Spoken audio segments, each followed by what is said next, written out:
can be a master if you try. Pokémon.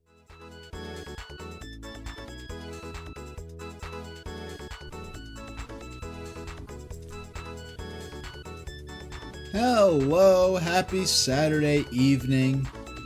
Technically 10 seconds early, but with the time delay, it should be hitting all of my viewers at exactly 5 p.m. Eastern Standard Time, and the equivalent time in those appropriate time zones. Hi everyone, I'm Super Train Station H, autistic gamer and writer, and we're gonna be playing some Pokemon today. I just realized, like a few days ago. Hey there, Kalaka boy, how you doing? I just realized a few days ago that, well, we might as well get straight into the game. I just realized a few days ago. Now I am playing my game on I'm playing off original cartridges today, and because I'll be playing this with the Analog Pocket, you put in the cartridge, and then you actually do have to select it, and then you get the menu option here. But it's been a long time since I played. Where's my timer? Here we go. Let's set that for, let's go a little while. Let's set it for 13 minutes. I'm not superstitious. Yes, 13 minutes, and we'll get started with a little Pokemon pinball as a warm-up for our main game, Pokemon Red. Hey, and we saved mid-game, I guess, last time around. Now, for those familiar with this game, this is a Game Boy Color game. It was marketed as a Game Boy Color game, to the point where the fact that it was fully playable on the original model Game Boy, like we are in this. The cool thing about the Analog Pocket is that you have several options for output, and one of them is to force, Game Boy Color games to run. Game Boy compatible games to run. Game Boy compatible Game Boy Color games to run in Game Boy mode, which is what we're doing right here. So once that timer runs down to 0, we'll No, Kalaka Boy in chat is saying that Krispy Kreme is making new donuts. They're making these Peanuts limited edition donuts that are on sale today. They'll be getting some. You know what?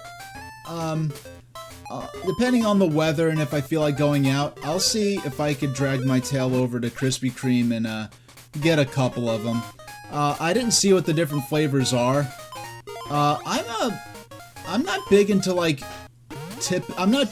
jelly donuts really. The donuts I'd like original traditional sort of I guess plain donuts, and glazed donuts are my personal favorites. At least as far as what's at Dunkin' Donuts.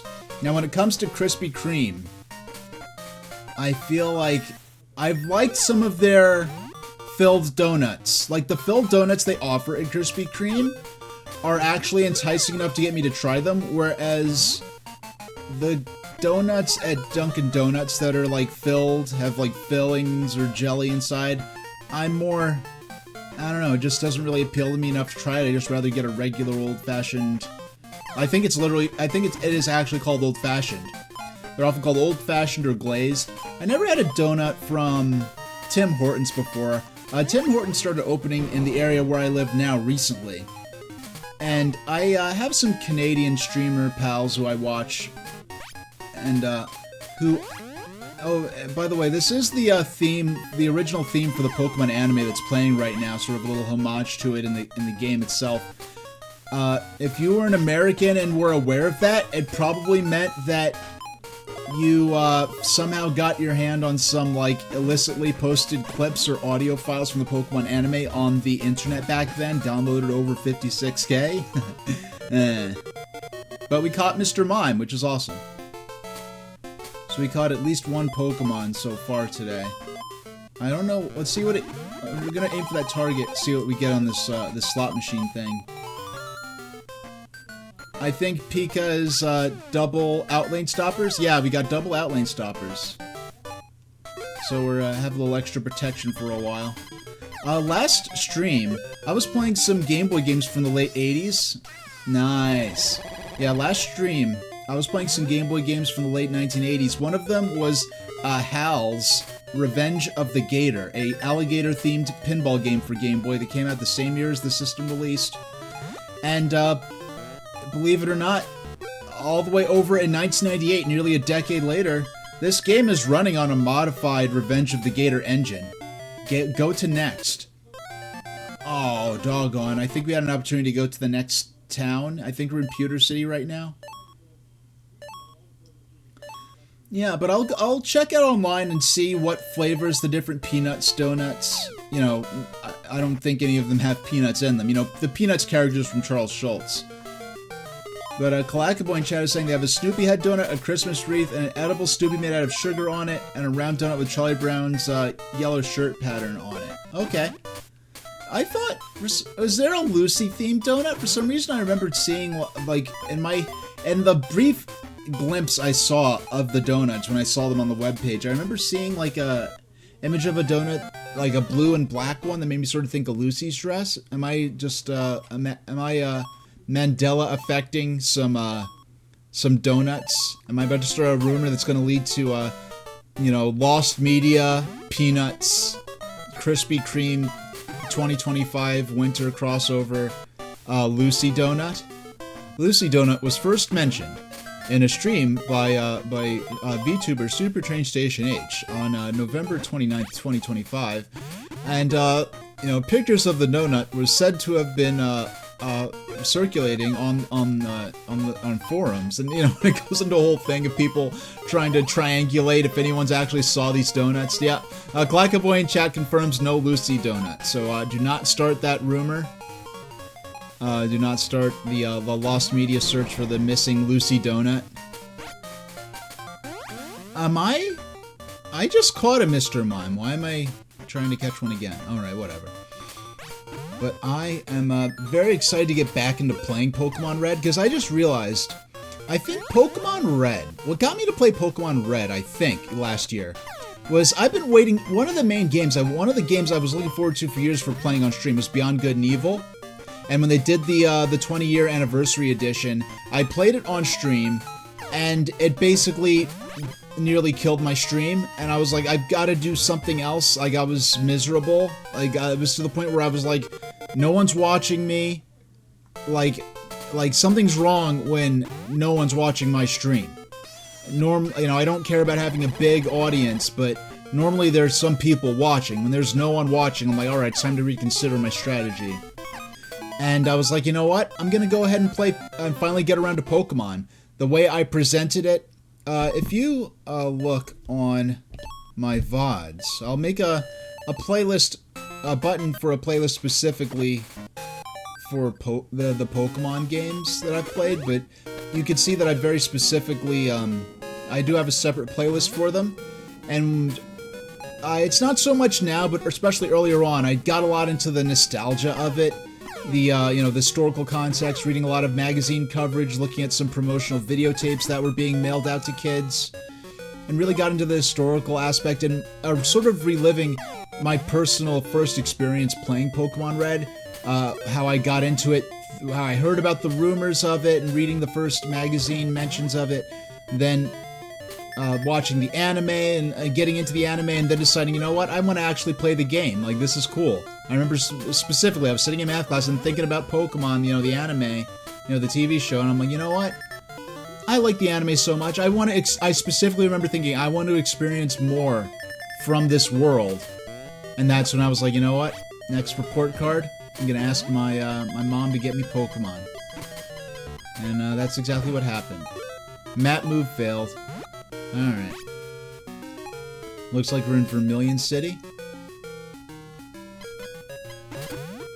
Yeah, and we have some, actually a couple of remixes of tracks, and a couple of tracks in this game ended up being tracks, I guess, remixes of some of the in-progress themes that were being composed for Pokemon Gold and Silver, but this game came out a year before Pokemon Gold and Silver came out in Japan.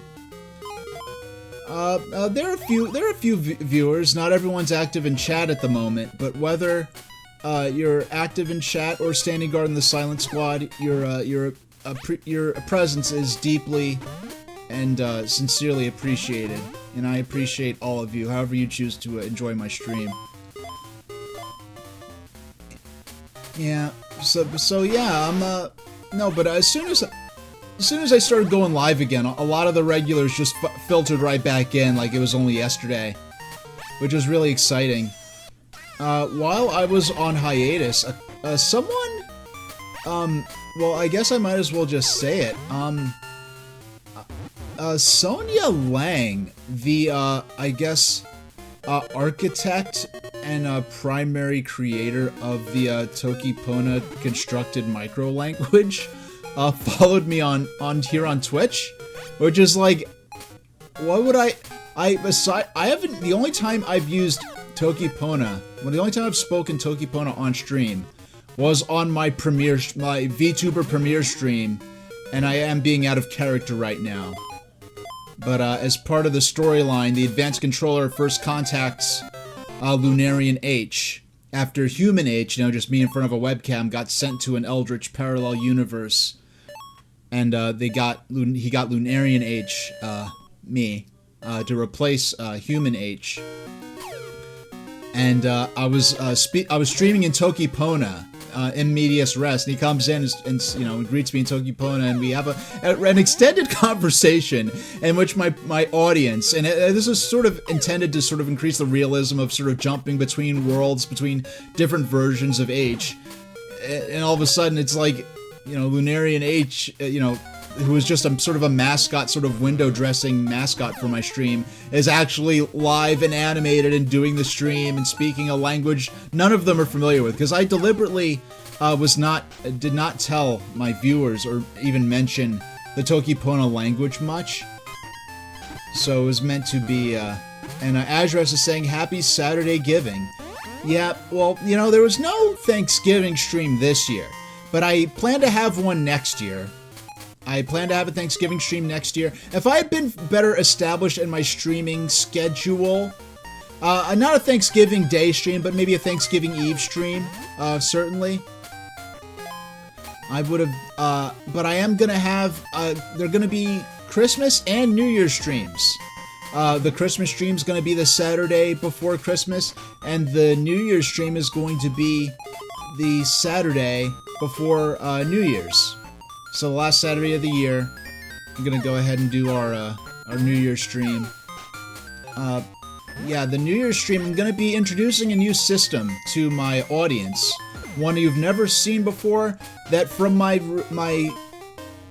research has very little coverage on Twitch that has survived or has been preserved. And it's not a system, it is not a retro system. It is not a system like the Analog Pocket or the Analog Mega SG, where you play retro games on it. It is a current gen system for playing newly developed bespoke games for it. But it's not a system you hear much, and it's currently on the market, currently on sale. It's not like a discontinued system by any means. So we've got a playdate coming up for a very special variety stream where I plan to play a number of games for this new system. And we evolved our Shelder into a Cloister, even though I think Shelder's cooler, but whatever. Yeah, take a hit from my invisible water bottle. And continue on from where we're going. Oh, we have the chance to play a bonus round! Ah! Come on, we gotta get a bonus round. Oh, come on. Come. Please? Okay. Please? No! Oh, come on, come on. Oh, so close! Yeah! Woo! Oh, boy. The stress. I never play. Oh, it's a new bonus game! Yeah, it's another thing that's sort of carried over. I never seen this bonus game. I never even heard of it before. Yeah, this bonus game is, yeah, these bonus games are doggone. And we didn't get very far, but that's the first time I ever saw that bonus stage. But now, we've got to go to our... Hey there, Reliat. We just finished our warm-up section, and we are now going to go to Pokémon Red. I just gotta... there we go.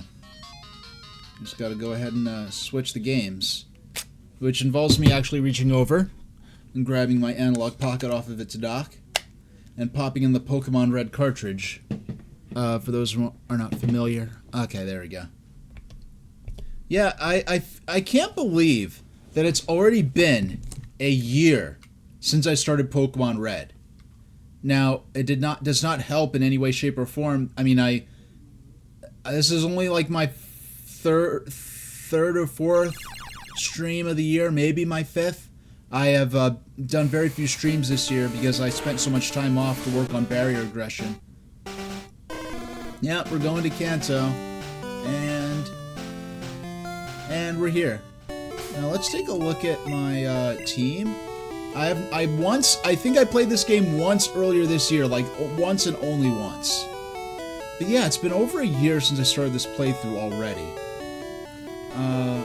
Yeah, I mean, Pikachu, when you go into Rock Tunnel, you think, oh, I'm gonna encounter a bunch of rock types. Yeah, this is back when you had to, like, I'm just doing this for the heck of it. Oh, wait. Who has Cut? Okay, Beedrill has Cut. That's when you had to go back into the menus to operate Cut. But yeah, so a little, do I have the town map with me? Yes, I do. So, for those unfamiliar with this game, we started down here in Pallet Town. We went north to Viridian City, and further north to Pewter City. And once we got through Viridian Forest, we went through Mount Moon, the previous sort of cave dungeon. We went to Cerulean City, went up north Route 24 to the Bill C Cottage. Then we went south to Vermilion City. We visited the SS Anne to get the Cut HM from the captain. And then we went to Route 9, and now we're at Rock Tunnel. And next we're going to Lavender Town. We'll go to Pokemon Tower. Yeah, the map sort of moves the icon over the different locales on Kanto, and the order you're sort of meant to visit them in the game, which is kind of convenient. Arguably a bit of a spoiler, but it's a bit of a hint of. But now we're going into. Now we're inside here. This is too dark to see properly. I remember, in my memory of this, is it being like completely pitch black to the point where you can't see anything and it's like a struggle to get through it. But, hold on. I'm gonna use the Flash HM. Drop his accuracy. Yeah, we're going to... Yeah, I think Thundershock should take the Mountain M move. Yeah, we're gonna be encountering lots and lots of Zubats. Lots of them. Okay. Oh! That was quick. We already got a level up. I mean, we might as well... I mean, that quickly. Hold on. Let's assess. Hey, my Pikachu is now, sort of up to snuff with the other, Pokemon that I, plan to play with today. But let's go over to the Pokemon Center and heal real quick. I know that it's only lost a little HP, but long term, we're probably gonna be glad that we did the heal while we had the chance. Welcome to our Pokemon Center. We heal your Pokemon back to perfect health. Heal.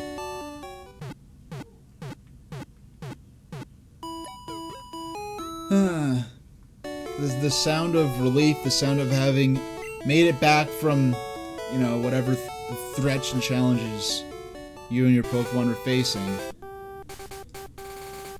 But we'll go ahead. We'll step foot inside the cave. Yeah, even the menu. Oh wow, yeah, even the menus are dark. But we'll... Okay, Pikachu. Flash. A blinding flash lights the area. There. Now that's more like it. Okay. Now, let's just go ahead and save the game.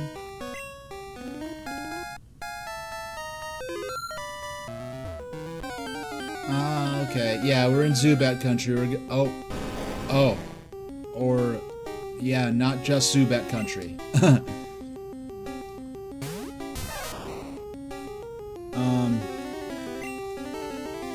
I don't have any water types. I'm just going to run for now. I don't think he was, I mean, he was only level 13, but I just want to check. I better not, I forgot if I already have an Onyx. I don't think I do. Diglett, Dugtrio, Meowth. Meowth, Onyx, Geodude. Okay, I'll stop. I'll do the whole Poké Rap at that rate. Okay. Bellsprout, Tentacool, Geodude, Ponyta, Slowpoke. Okay, I do not have Onyx. So if we see Onyx again, we definitely need to try to catch one. That might have been a rare encounter. I probably should have just caught it for the heck of it. I don't even know how many Pokeballs I have with me.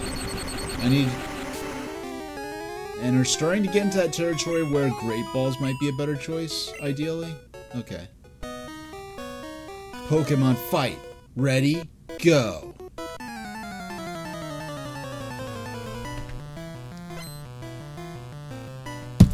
Pokemaniac wants to fight. Pokemaniac sent out Cubone. Alright. So, yeah, these are not ideal. But if we... What moves does Gyarados... I forgot I had Gyarados. What moves does Gyarados have? Yeah, I forgot I had Gyarados because I, for the most part, didn't really raise him. Okay. He has Bite. It's better than nothing. Yeah, it doesn't know any Water-type moves yet. Okay. Bone Club doesn't affect him. Enemy Cubone used Growl. Gyarados' attack fell. This Bite should take him out. Enemy Cubone fainted. Pikachu got 211 experience. And so did Gyarados. About to use Slowpoke. I guess this is a more ideal match for Pikachu. I love Slowpokes. Slowpokes are so cool. Okay. And... yeah, this is... It's super... Oh yeah, for some reason I keep thinking, is Slowpoke water type? I thought Slowpoke... For some reason I was just remember... I know Slowpoke is often associated with water and everything, but I was...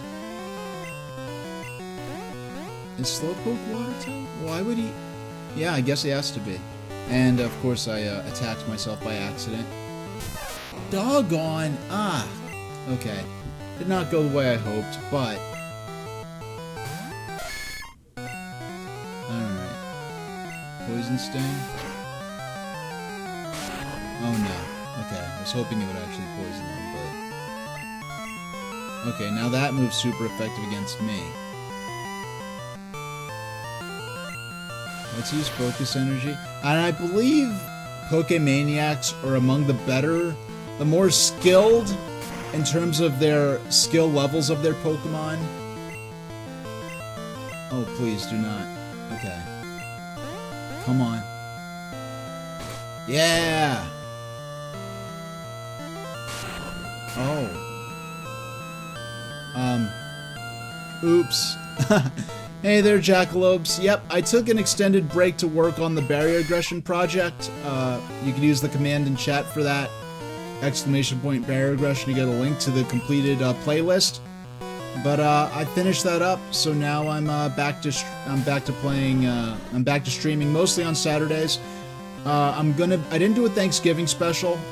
This is my today's the 1 week anniversary of my return to streaming, but I will be doing a stream the Saturday before, like a Christmas special the Saturday before Christmas, and a New Year's special the Saturday before New Year's. So that's something to look forward to. Yeah, it's I'm just glad to be back. As soon as I came online, as soon as I went live, a lot of my regulars just showed right back up like it was yesterday, and that's more than I could have asked for, and I'm really honored to have a little cadre of fans willing to spend some time with me. Yeah, I feel like that one trainer is going to be over-leveled compared to my Pokemon in general. So I'm actually not very worried, but I don't want to use my revives that I've got this early. And no, none of the streams I have planned, even though the advanced controller, Clackaboy in chat is asking if the advanced controller will make a surprise appearance during my upcoming Christmas special stream. Yeah, if anyone's unfamiliar, exclamation point lore will bring a list to my lore playlist, but I'm not advancing the storyline for that right now. And yeah, if I was going to do something with the advanced controller storyline, I'd have to sacrifice at least a couple of the non-special Saturday streams to have the time to do all that, because that is all very time-consuming writing. I mean, I have an outline for a lot of the plot progression stuff, but writing, you know, the actual interactions out, scripting them, rehearsing my lines, you know, so to deliver the story elements, it's very, it's difficult and it's time-consuming. And down the line, I do plan to eventually pick that back up. I have like 2 or 3 more seasons at least, and several additional characters. Both, you know, telephone call characters and, you know, other versions of H as well, aside from Human H and Lunarian H, who are in my stream lore simultaneously existing separate characters. But what I'll do is, okay, gotta go Pokemon. Pikachu's the one who knows Flash. But, the Advanced Controller actually made, their surprise debut in my stream during a Christmas special. During it was during a Christmas special. I played a bunch of Christmas cartoons, and yeah, I played some Christmas cartoons, and he called while I was watching one of them, and impersonating Santa Claus, and I refused, or Human H refused. I mean, I'm out of character now anyway, but yeah, I had this sort of mixed reality, borderline, not quite an ARG, because there was really no element of participation from my viewers, but I had this mixed reality thing going on, where, you know, I'm playing the games as myself, but also having these scripted story segments that are taking place in the context of things that are happening while I'm playing the game. I don't know why, but I want to snoop around. Up here.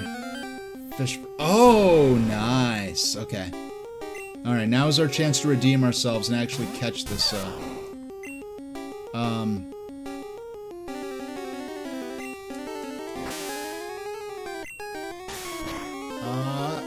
okay.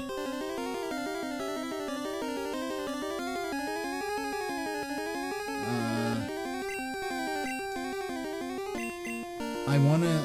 Yeah, I feel like Jigglypuff's gonna be my key to, mitigating my risk in this situation. We wanna okay, they use Screech. And Clackaboy in chat saying that was a very memorable stream, especially when he mentions Christmas Hell. Oh yeah, basically, the advanced controller calls impersonating Santa. And says that, he's trying to get me to mine the XLO tokens, which are the inflation-free, non-legal tender digital currency of the future. That is my channel point system, which is still on pause for now. Starting next Saturday stream, I will be bringing back channel point redemptions. They're turned off for now just so I could try to focus on actually getting further in the game. You know, nice. Okay, that's what we wanted to see. Enemy Onyx fell asleep, and now we'll start beating up on them a bit. Hopefully this doesn't knock them out in a single go. Okay, good. Alright. I was expecting they woke up that fast, jeez, people. And Jackalopes in chat is saying, yeah, there's just something about the original Pokemon games. Yeah, like back when this was just a small team that like of former amateurs. Like Game Freak started as a magazine for gaming enthusiasts, and they moved on to make their own games. This was just a small team supported by Nintendo with funding and resources, cobbling together this game using their collective talent. And there's just this honesty to this game. And there's no like, oh, we have to please the shareholders, we have to meet our expected you have to make these certain level of profits, as in the context of being the biggest media franchise in human civilization. It's like, no, we just want to make a monster training RPG with social elements to it, because we love video games and this is how we think we could do something special. And Jackalop's playing ZA right now. It's missing something the originals had. It's kind of a shame, because it seems to me like the fundamental quality, there are ways in which apparently ZA could be much better. It should be better than it is, from what I hear, even from people who like it. But I feel like the extreme backlash in terms of should have gone to Pokemon Violet. And because so many people were burned on Pokemon Violet, now Z to A is actually suffering the backlash that Pokemon Violet's launch caused. Which is sad for Pokemon Z to A, because they actually delayed the game to work on it, make it better.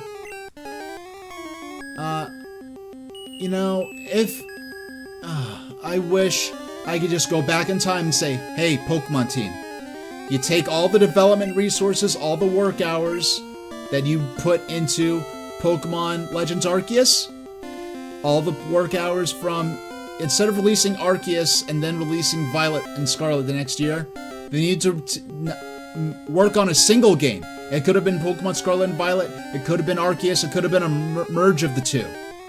Where you have the action RPG elements as part of the mainline Pokemon games. But they failed to, because they split up their resources and their work hours. You had a very good progressive game that gave the only reason I bought Pokemon Scarlet and Violet on launch is because I had such a positive, impressive impression due to what little I played of Arceus. The only reason I stopped playing Arceus when I did is because they announced Scarlet and Violet so darn soon. And people might say, I know I've been accused because of my negative opinions on Violet. That, oh, you're just jumping on the hate train, you're looking for things to be mad about, you're trying to just be part of a trend for hating on this game. And I'm like, no, I deliberately avoided all reviews, positive and negative, so I could go into Pokemon Scarlet, or Pokemon Violet's the one I got, with a purely fresh pair of eyes. But Onyx, the rock snake Pokemon, as it grows, the stone portions of its body harden to become similar to a diamond, but colored black. Do you want to give a nickname to Onyx? No. Alright. Oh yeah, you can't heal from the menu yet. You have to heal from...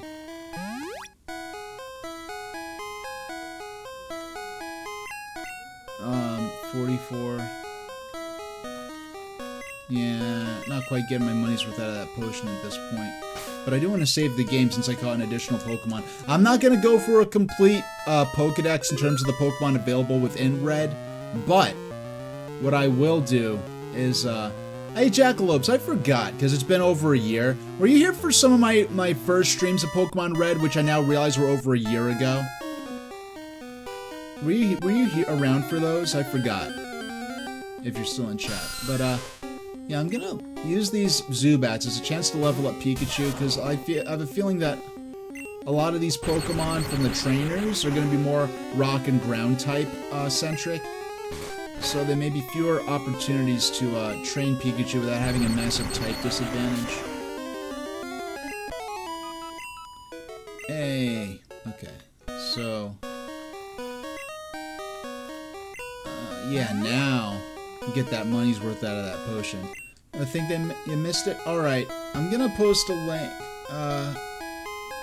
Actually, I'm just gonna post a link to my VODs playlist. But if you look on YouTube, all right, I'll make a hot button and a command to look at the playlist.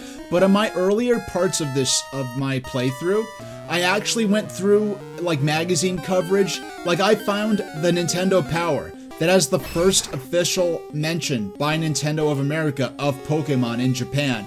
And to give you a sense of the time frame, it was the same issue where the cover story was Super Mario RPG for the Super Nintendo. Like, by the time it came out in America, we were very, like, well into the N64 era. But in Japan, this came out on the tail end of the Super NES era. Yeah, we're gonna be catching this. Oh, I'm paranoid. I don't wanna...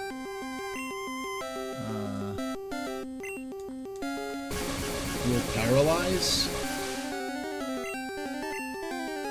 Yeah, this was back in the bad old days when, unlike sleeping, paralyzation is not something, or paralysis is not something Pokemon can recover from without an item. So, yeah, we're gonna use...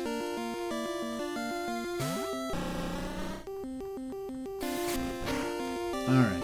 Yeah, paralysis, basically there's, it's RNG whether or not they'll be able to get the hit in or not. But we'll... Oh, come on. Come on. Hit, yes, that's what I wanted. Okay. Hit the enemy twice. But I go into, like, the, period magazine coverage, the earliest mentions of Pokemon becoming, oh, this monster training RPG is becoming popular in Japan, and it has 2 editions, and I get into when they start localizing it, and the ramp up to the release, and all the promotional material. We looked at a VHS tape, and I really did kind of a recreation of, or a walkthrough reminiscing of my first experience with Pokemon, seeing those early anime episodes, and, going to the toy store, having to choose between red version and blue version. And I did choose red, which is what I'm playing now on my analog pocket. You don't have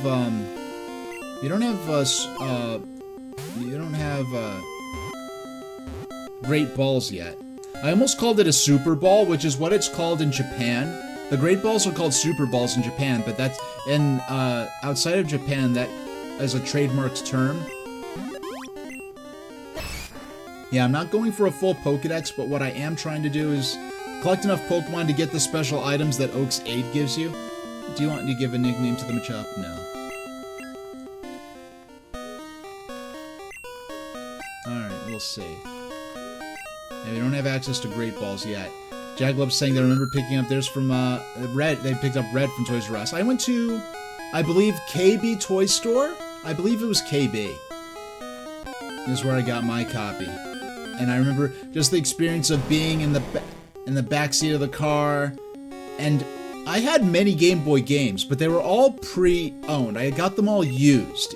Even my initial set of Game Boy games are all used. So, Pokemon was the only original black and white Game Boy game that I purchased, like brand new from the stores. And so, like, seeing the shiny red cartridge, a brand new case to put it in.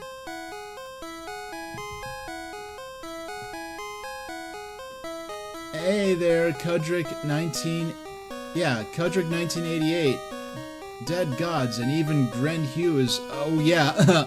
Yeah, I'm playing this, you're talking about the colors, yeah, the cool thing about I'm playing this on the Analog Pocket, for those who are not familiar with this.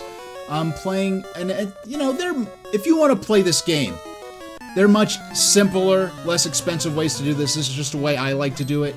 I really don't like the way that these high-end FPGA systems have become somewhat of a flex.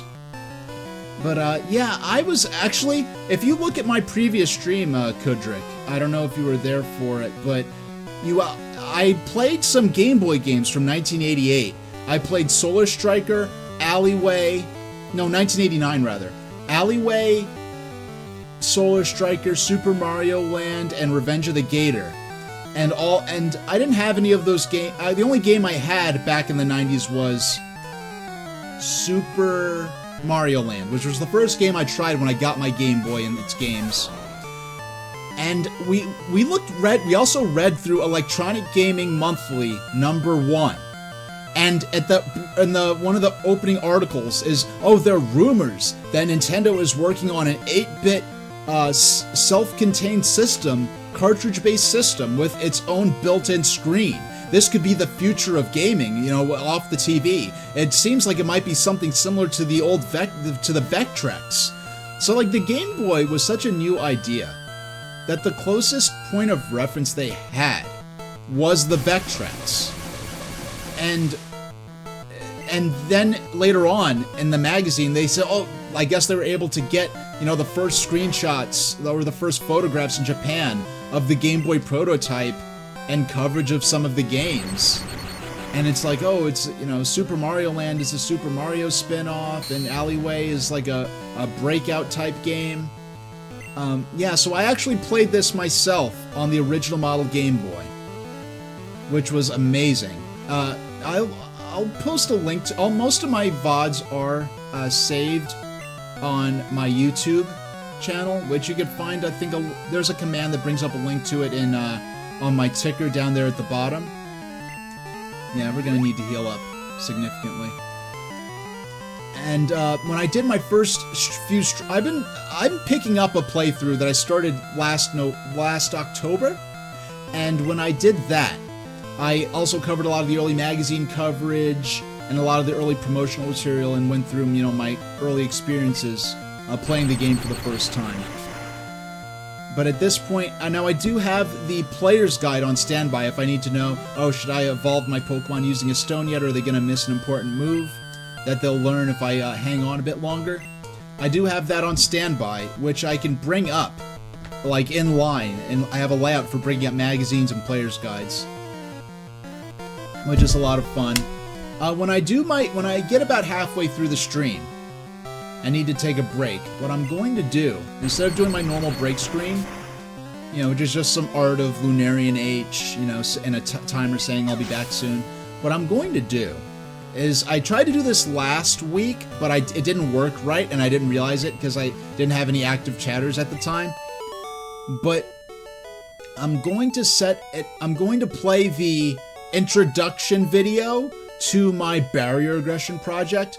Barrier aggression is a project basically confronting the National Council on Severe Autism for a lot of the really just weirdly prejudiced, bigoted nonsense they've put out about autism outside of the high support needs or lower functioning range that they specialize in raising awareness and advocating for supports for. And that population of the autistic community does have particular needs, and they are the most likely to be incapable of communicating with the non-disabled world in a way that the outside world can readily engage with. So they are in many ways the most isolated. So I'm not really against the parents and caretakers and professionals raising their concerns from their perspective. But when they take that to such an extreme, that the ability for autistic people who, regardless of their support needs level, who can, communicate with the outside world more readily, and treating that alone as, like, just something that's inherent. They basically treat the idea of what some might call high-functioning autism as this sort of false category, this false disability that was invented on TikTok so that kids can pretend to be part of a disadvantaged group, and that's not what high functioning autism is, or ASD1, however you want to style it or frame it.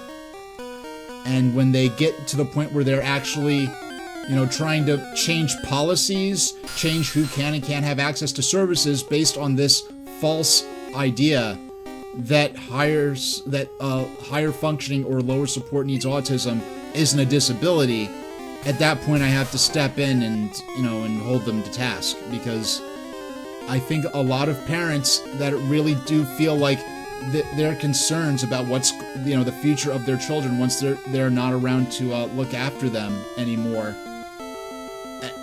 Their concerns are being... It's a disservice to people with those concerns that they're donating their time and money, volunteering for this group, donating money to this group, when they don't realize that, like, in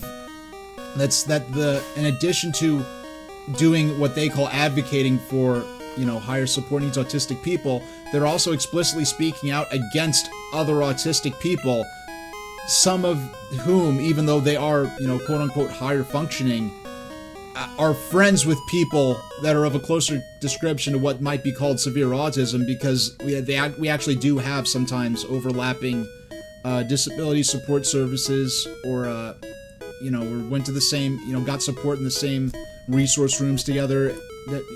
It's so much more complicated than they make it out, where there's low functioning autism, which is a real disability, and then there's this fake thing called high functioning autism that was invented on TikTok and Tumblr in 2013, where, people aren't even disabled and can just call themselves autistic, and that's not how it is at all. And they're really using their platform to promote the idea that that's legitimate, and it's not. So that's why I made this video series, and during our midstream break, I'll show you the intro to that, and then we'll get back to the gameplay. Junior Trainer Female wants to fight. Now, in Japan, this character was actually called Girl Scout, which I guess in Japan isn't trademarked in the way that it is in the Western world, because there's a corresponding male character called Boy Scout, and that's called Junior Trainer Boy. You know what? And I just thinking back to, like, I was a scout as a little kid. I was into scouting, and scouting? The boys, scouting with Pokemon. It's a really fascinating idea. The self-reliance, sort of survival skills, how that would relate, how that would translate into a world where you can catch and command these creatures with special powers to help you on a scouting mission. Alright. I'm starting to have doubts that Pikachu's gonna wake up in time. Oh, that was close. Alright. I think you did a great job, but let's send Charmeleon out. Let's set him on fire. I have a Pokemon with a type advantage. Why not?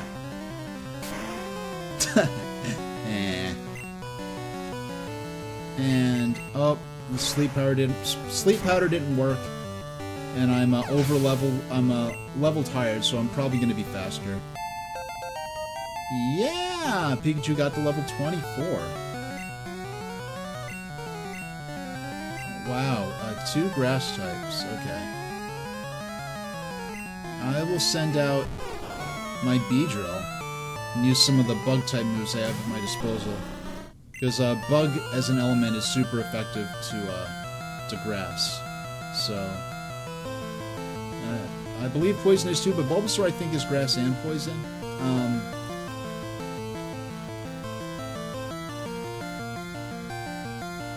Let's focus energy once.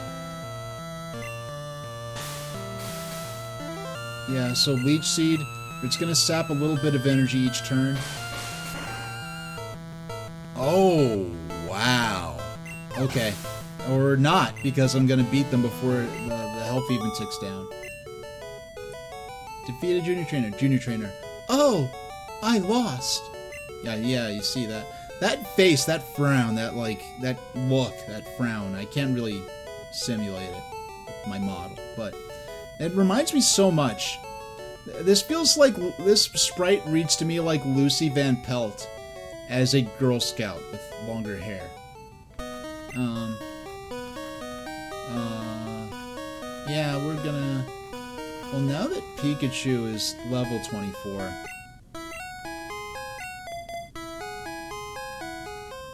Yeah, I'm just glad that I was able to... Do I even have I don't even... Wow, I don't even have revive. Yeah, you cannot get revives till nearly halfway through the game. You get to a point where you just casually buy them in stores. But we're gonna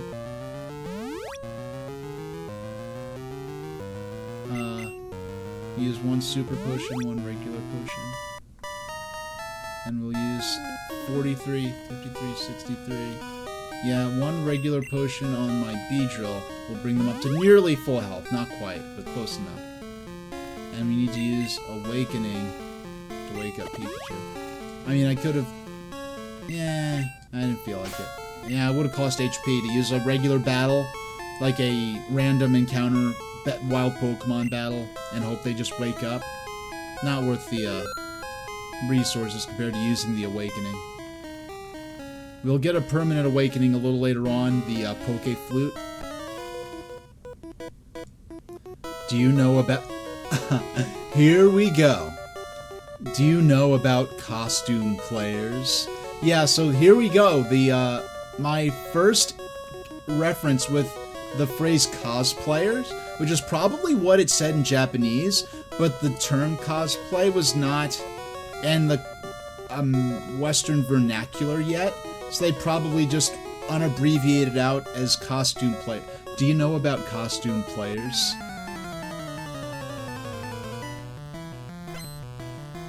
Yeah, Pokemaniac wants to fight, and the fact that later sprites of Pokemaniac will actually be wearing Pokemon costumes. Pokemaniac sent out Charmander. And a lot, no, I think the main, like I think there's a Pokemaniac sprite that is actually like wearing like a huge, like Charizard fursuit, if I remember correctly. Yeah, let's... Oh no, not one of my favorite moves I like using. Oh, it didn't affect them. Oh, please, if you... Attack fell. Nice. Okay, we put him to sleep. Now if we... Defense curl. But I want it just once, just to... And now we'll start beating up on him.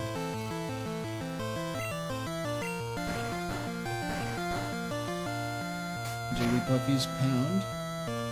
Alright. So, it's not a great deal of damage, but we're beating up on them. We're taking their health down, gradually. Yeah, you know, some of these back sprites for the Pokemon, I learned later on, you know, that in Pokemon Green, the original edition, the original Red and Green, the back sprites were even worse. But even as a kid, I remember, like, these back sprites, like, I can't even tell how to read this sprite work. Some of it's really, really rickety. Jigglypuff's trying to learn Double Slap.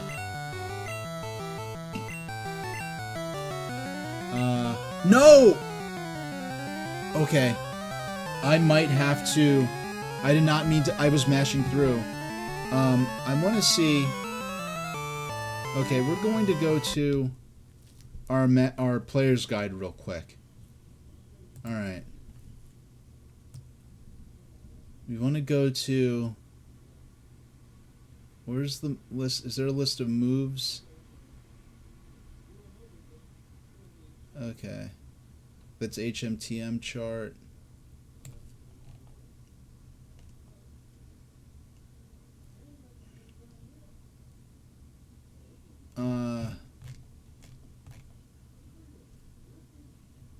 ABC.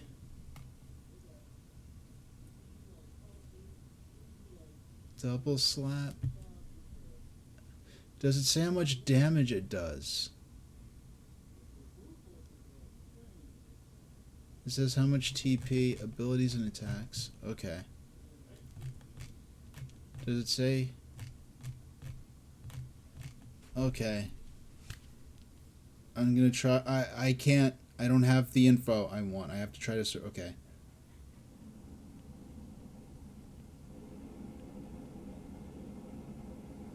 Is double slap better than pound?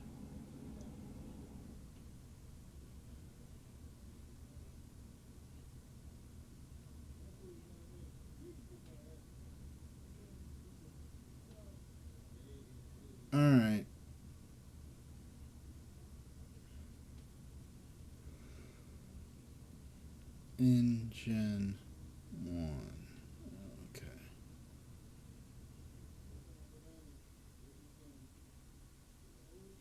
Alright, we're gonna have to restart.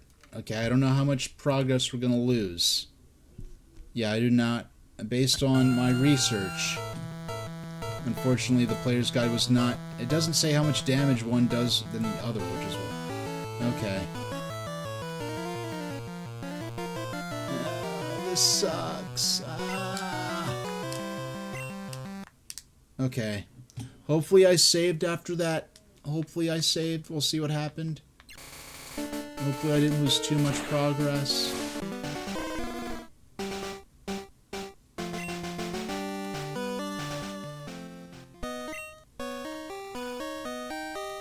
Okay, Pikachu's still at 24. Alright, we're not... Okay.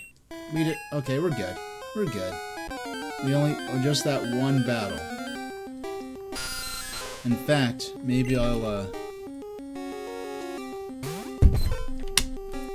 yeah, so that was an example of me consulting a player's guide in real time.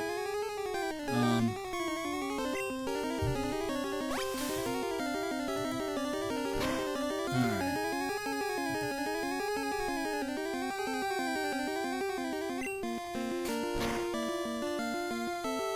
There we go. Alright. I think we can... Yeah, Leech Life is not doing much damage.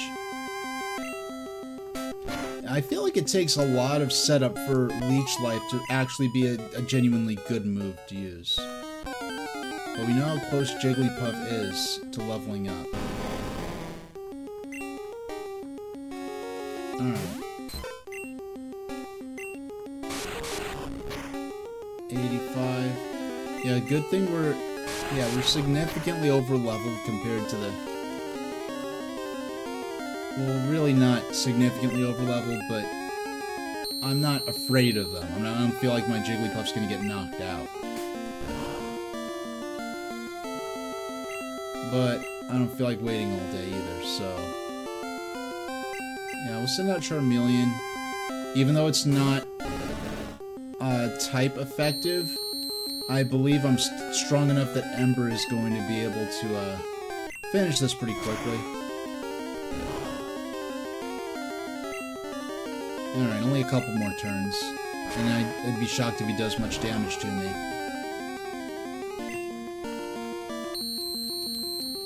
Now, if we...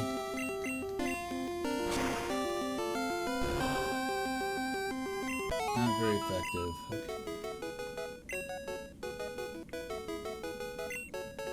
Alright, we got a split that time. Do you know about costume players? Yes. Yes, we talked about this before. Pokemaniac wants to fight. They sent out Charmander.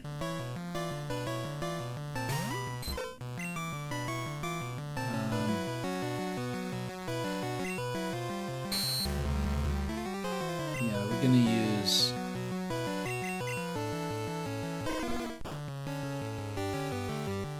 Sing, come on.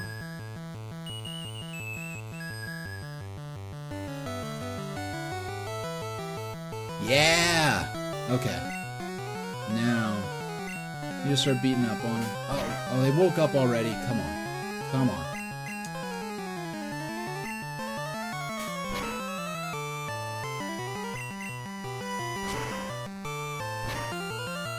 Okay, why be strategic when you could... Okay.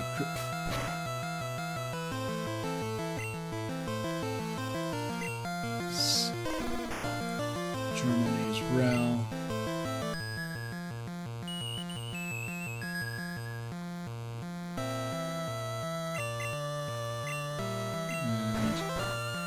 It'll only take one or two more turns to knock him out. Yeah. Take a sip of water there. Okay. And nice. 300, and we're back to level 24. And this time, we are not trying to learn Double Slap. We're going to learn more than 4 moves. Lead an older move to make room for Double Slap. No. Abandoned learning double slap. No. Hey there, Juan. It's been a minute. Hey there. Hiya. Yeah, I'm back on Twitch. Yep. Yeah, next year's the 30-year anniversary. How about that? Yeah. I was just saying how in the first mention of Pokemon in American official Nintendo's magazine was in the same issue that had Super Mario RPG for the Super Nintendo as its cover story.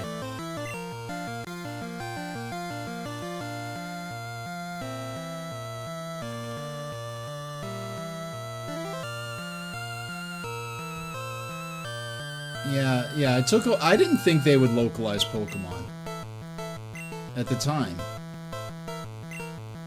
I just want to look at the... I don't want to get rid of any of this. Yeah, we're gonna abandon... Yeah, we're in Rock Tunnel, and I just realized that it has been... Didn't you first find me during, like, one of my early Pokemon streams about a year ago? I have still... This is the same playthrough of Pokemon. I haven't beaten the game. I finally beat the... I finally completed my barrier aggression project, which is why I left Twitch to work on that. Actually, no. Yeah, we're gonna have... Okay, Cube, we're gonna sing to put them to sleep. We're already running low on PP for that move. And we're gonna swap to... I don't know. Yeah, let's have Gyarados do it. No, and Juan in chat saying they got the anime first, and then the video game, and then everything else. Mario RPG at the cover story. Oh no. Do we know what issue with payment for the... I know... I forgot which number it is, but we have looked at that magazine on stream, and I actually discovered that when I was looking for Mario RPG coverage back when I started that game a couple of years ago, and then never finished it. Yeah, that was weird. Like, I think Mario RPG was the first Super Nintendo game I played on stream. I forgot why I started it when I did, but I just ended up not beating it. And I actually, I played it first back in 2001. I actually stopped at the same point where I stopped playing the original game. Because I got stuck on the boss and,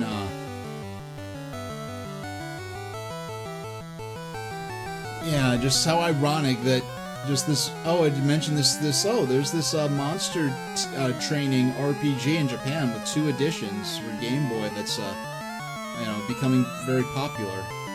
But, yeah, let's just use Bite.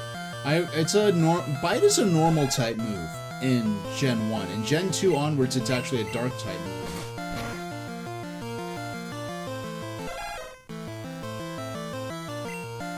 Yeah, you know, for a while, I don't use a Mac anymore. I got rid of my Mac years ago. But for a while, when I was a Mac user, and I was, like, at the height of my brand loyalty and interest in Pokemon, I was using a Mac, and I actually knew, like, from memory, the keystroke to produce the accented E. Because in, like, American English, you do not use that accented E very often. Even when you type words like cafe or resume, like, you don't need to have the accent. Like, people, it's, you know, it's proper to do it, but it's very, you have to go out of your way to know the keystroke for that accented E. Oh yeah, they had they were gonna, didn't they want to turn one of the Pokemon into, like, a woman or something ridiculous or not?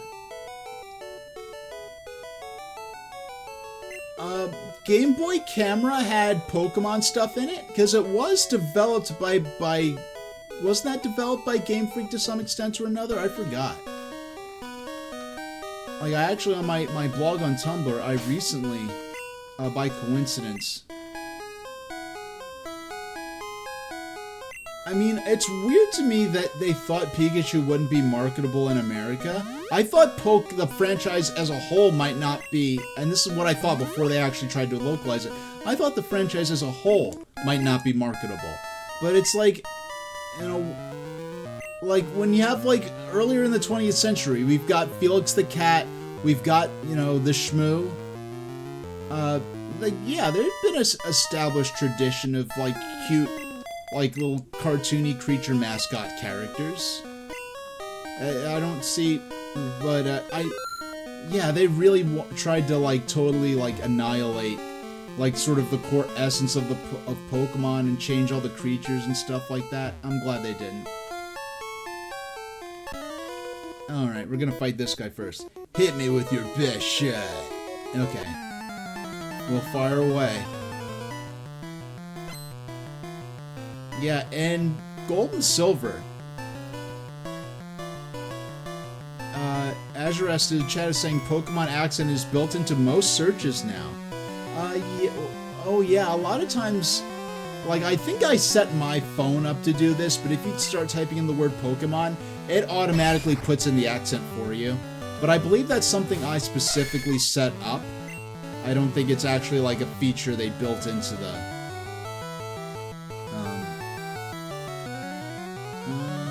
I forgot. Is this, like... Okay, yeah, that's very effective. It didn't say it's super effective, but it does a decent amount of damage, okay? Okay. We'll focus energy and then do an actual physical attack again. Come on. Ooh, critical hit. Took him down below 50% health. So we want to... Let's end this fast. I feel like that was not as dramatic of a... Ooh, doggone. Okay, that was close.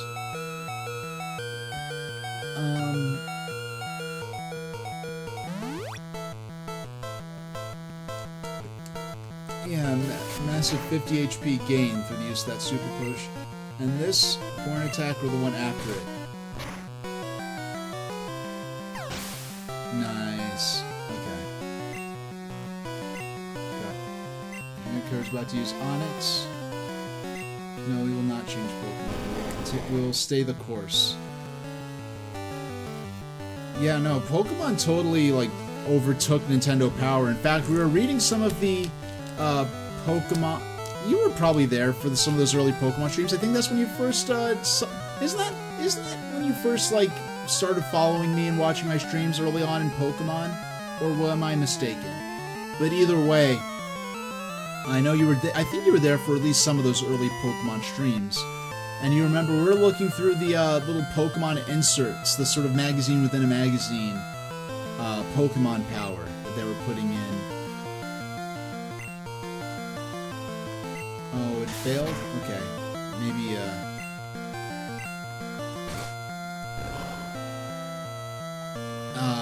yeah, not very effective. Yeah, that's not gonna... Yeah, let's try Poison Sting. Oh yeah, that's even worse, but... it did poison me. And... yeah, but it's taking down so slow, it's gonna take forever. Let's have Gyarados finish this out. Alright.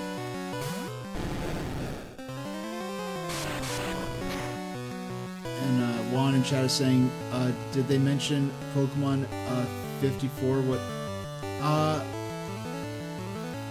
I forgot which issue it was. I have them on. Well, actually, I might have the folder open. Let's see. Yeah. First. Oh, okay. Oh, okay. I have this. Okay. First mention of Pokemon in issue 84. The first previews and mentions of its localization start coming in issue 108. But the first mention of it is in Nintendo Power 84, which had the Mario RPG cover story.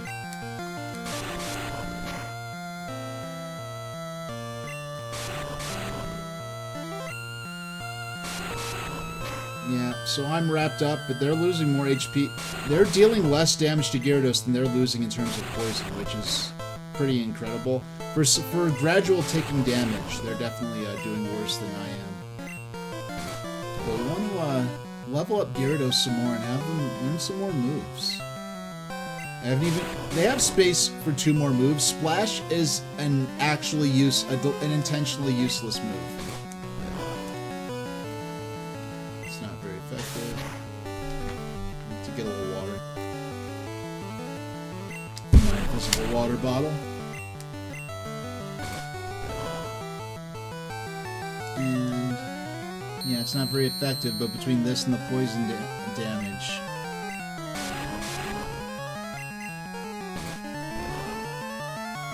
yeah, Gyarados' teeth have to be pretty tough because they're biting something that's supposed to be harder than diamonds and still actually damaging it. On expansion, Newer got 231, Gyarados got 231, even split. Age defeated Hiker. I did not know they made that joke.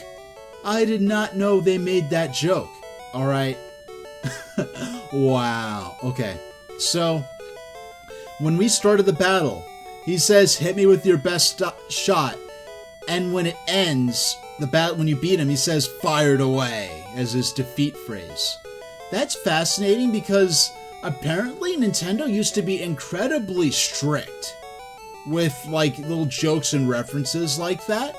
There's a story about someone they're working on either, I think, Pokemon Yellow, where there's an in-game trade with a character, and when you trade in-game Pokemon trades, the other character will have nicknamed their Pokemon. And there was an in-game trade where you traded something for a Spearow, and the localizer working for Nintendo made the Spearow's in-game nickname Brittany. So it's like, it's a Spearow named Brittany, a Britney Spears joke. And apparently, like, their, like, supervisor, like, brought them into the office, like, one-on-one, and it was like, if you ever pull some crap like this again, you're going to be immediately fired.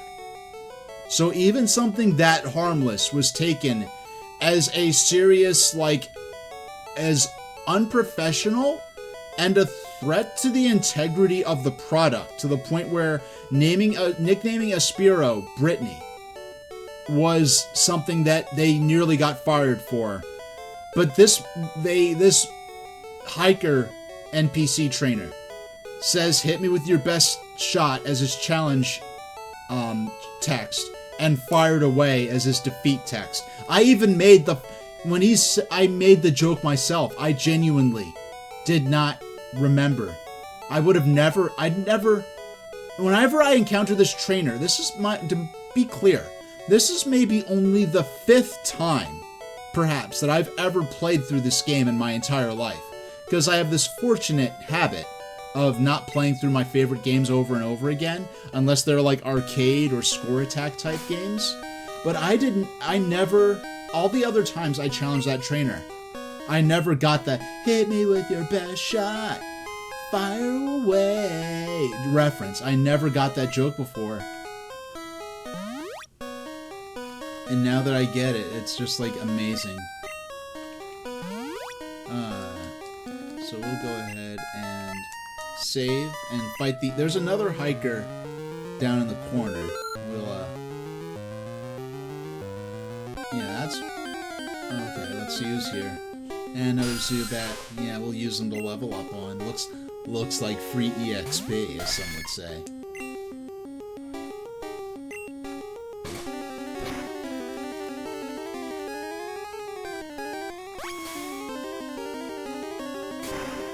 And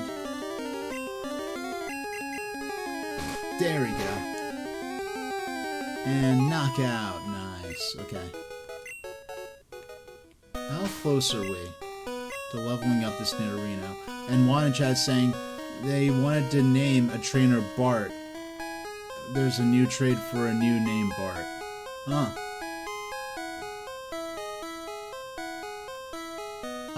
Yeah, like, the names they give the characters, like, sometimes, like, there's apparently a whole set of default names for the characters, but they get overwritten by the file that actually loads up the default names that the player could actually choose from.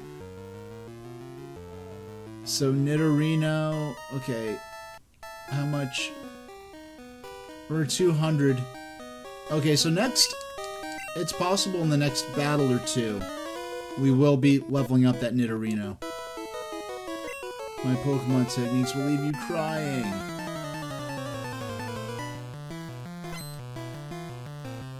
Hiker wants to fight. Hiker sent out Geodude.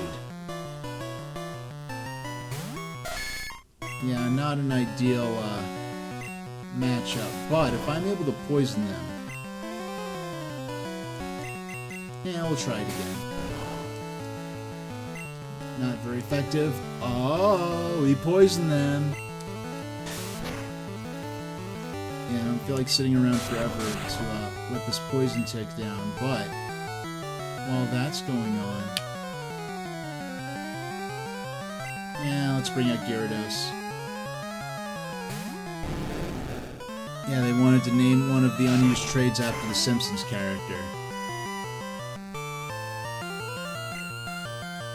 Yeah, there's, yeah, I figured what you meant, but like, the improved, yeah, I guess not everyone's familiar with The Simpsons, except, I know The Simpsons is that show that should have, had a grand triumphant finale at least 20 years ago.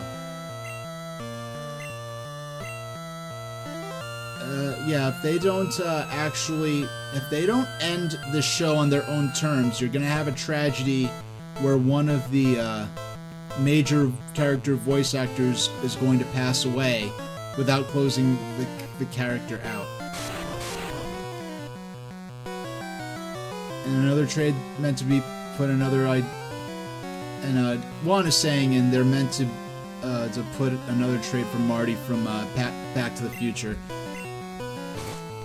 Yeah, no, they do. There's lots of themed, like, you know, trainer names, themed Pokemon names. I know. Hey, you know what? I haven't. One idea I want to do. I'm not familiar. I'm only vaguely familiar. I played through Sun and Moon. I'm not familiar with every single Pokemon from Sun and Moon, but I played through it.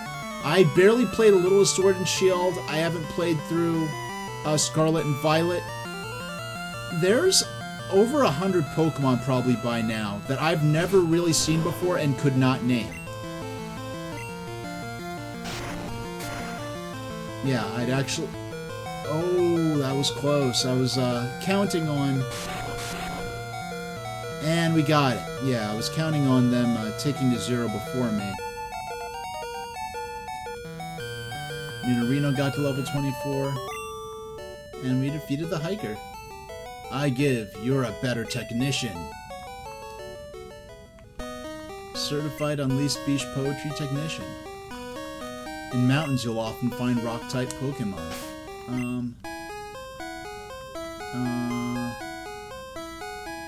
Do I want to...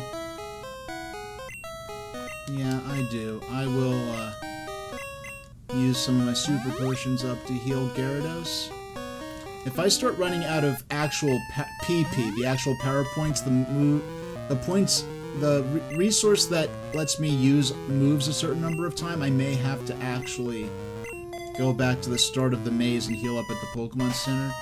But for now, I'm doing good in terms of HP to forge forward. Alright. And... yeah, we'll use this for a leveling up opportunity. Alright, so if we... yeah, because Gyarados is single hit KO. I was not expecting that. Yeah, another 100 PP. This tunnel goes a long way, kid. Alright. Oh wow, he's got 4 Pokemon. That's relatively on the... very rarely do you see trainers with 5 or 6 Pokemon, so 4 is kind of like, wow, it's actually like, has a proper team.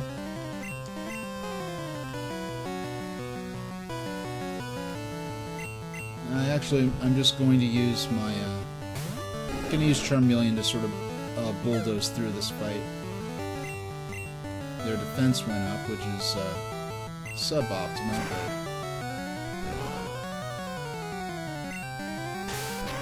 alright. We're gonna... yeah.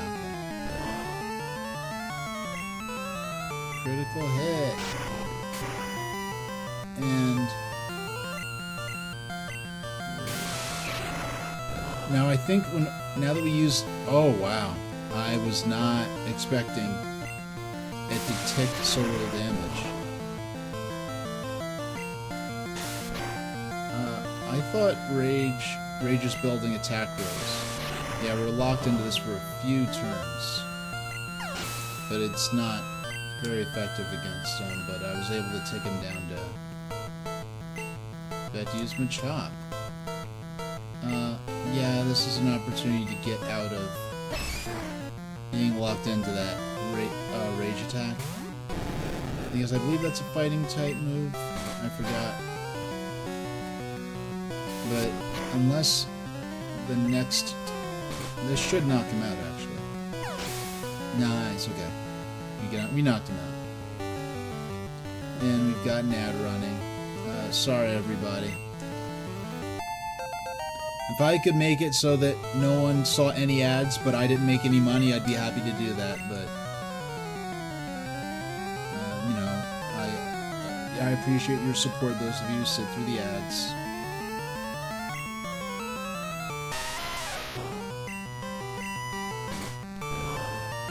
Oh yeah.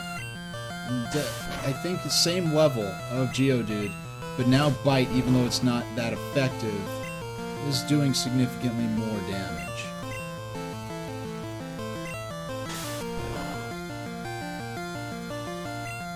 Alright. Maybe we'll take them down to their very low and then switch to... I think there's only one Pokemon left that actually has,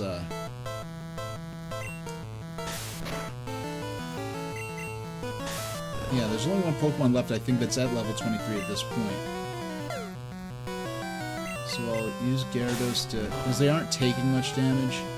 So we'll take them down very low so that the Pokemon I switch out can take them out pretty rapidly. And I think, actually, I'll go one more. Alright. Time to, I'm not intending... okay. So Beedrill... yeah. Beedrill's my only... enemy's weak. Get him, Beedrill. Yeah, some of that early context-sensitive flavor text.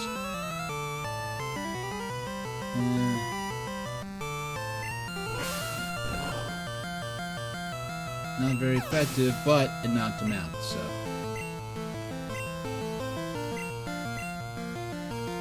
no, we will not change Pokemon. We're going to...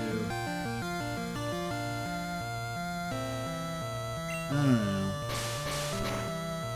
Actually, oh wow. I did not expect that to be as effective as it was.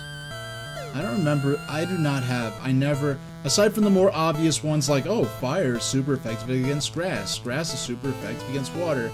Aside from that kind of stuff, I really do not have the, hold on, I gotta look at something on my phone real quick. Okay, nothing. Yeah, I really do not have the type advantage web memorized.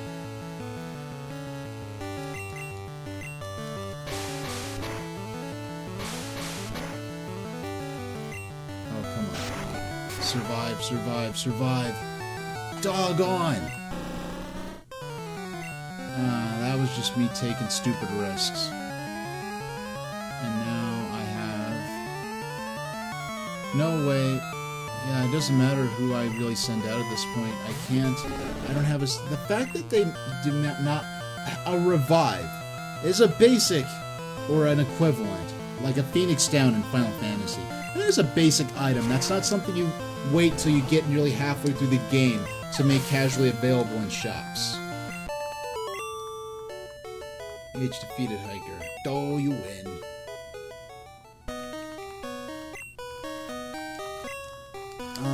I'm actually going to consult the player's guide. I want to see how far along through the cave I am.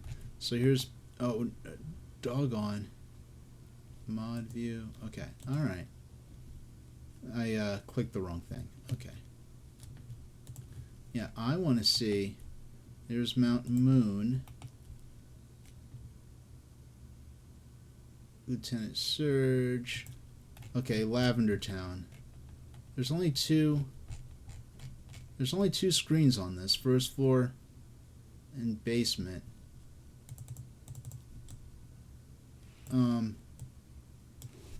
So I'm right here. I'm right here. And there's a trainer here. Trainer here, go to C. Go to C. Go to D. No, wait. Okay. So I need to fight one trainer here.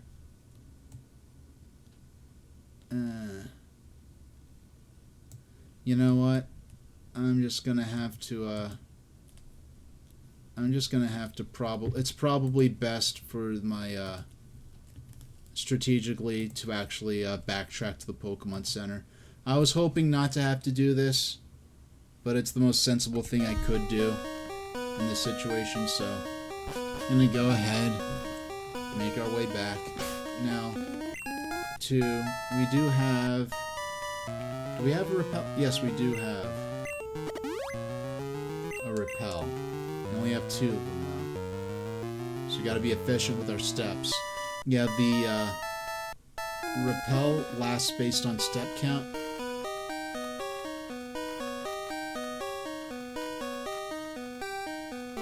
Oh, see, look, I already lost some progress there.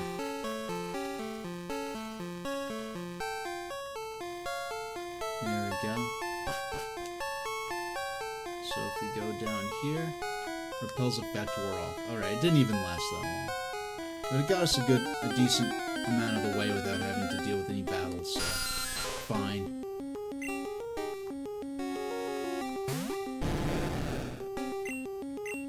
You know, and I mean, we might as well, there's no reason, especially since we're heading back toward the Pokemon Center, there's not any huge disadvantage to just grinding on these Zubats as we head out and back to the Pokemon Center. We have to be a little more conservative on the way back in terms of use of our resources. Okay. Right before the stairs. Alright.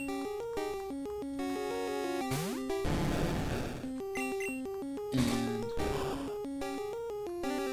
yeah, not very effective, but they aren't going to deal much damage to us, so even though it is super effective.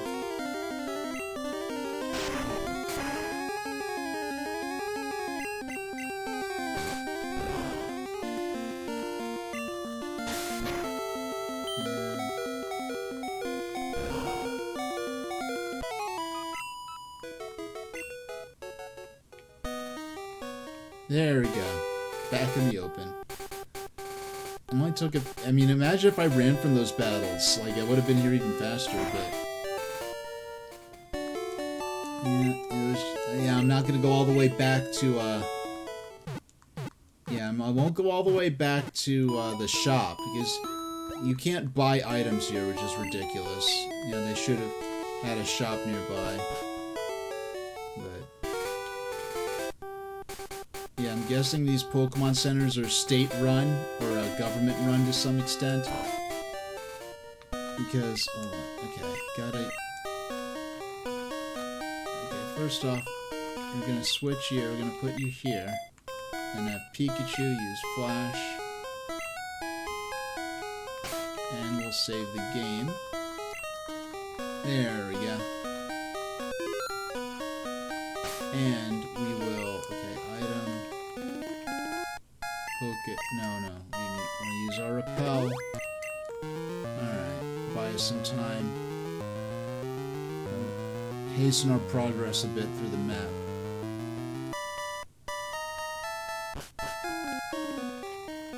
You know, it never occurred to me that I never realized, I guess, that Rock Cavern, which is a much more, it's only 2 screens, whereas Mountain Moon, even, I believe it's a simpler dungeon, but I believe it has more screens to it. Or maybe it's just a couple of screens in that sort of intermediate sort of screen where you can see where they use the same map for several different little connecting sections of the cave system.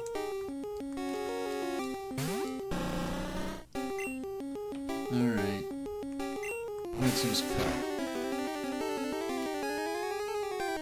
Critical hit.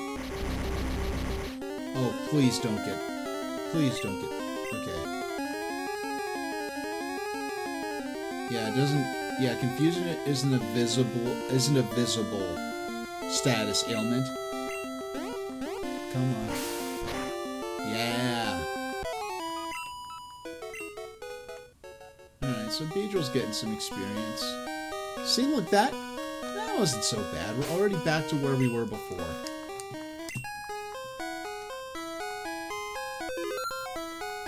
Now, we'll take...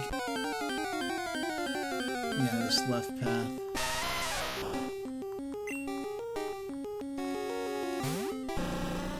Yeah, he's got a lot of HP. He's gonna level up soon, though. Okay.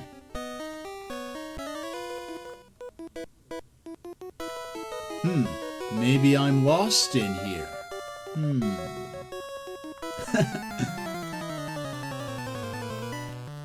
You're like a mountaineer, aren't you? A hiker.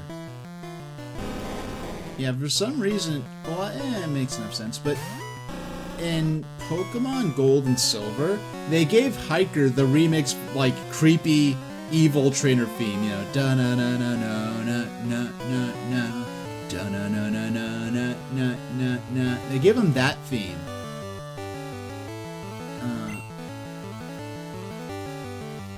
Yeah.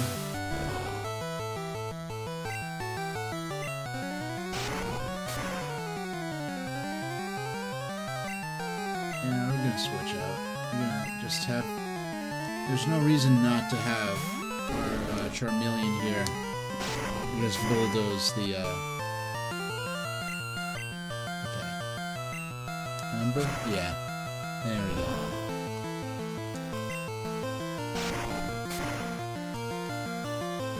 And... Yeah, we'll just bulldoze through using Ember.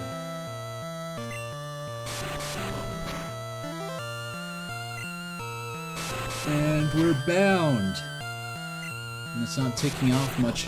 It's not doing a great deal of damage, but it is a pain in the butt losing all those multiple turns. Nice.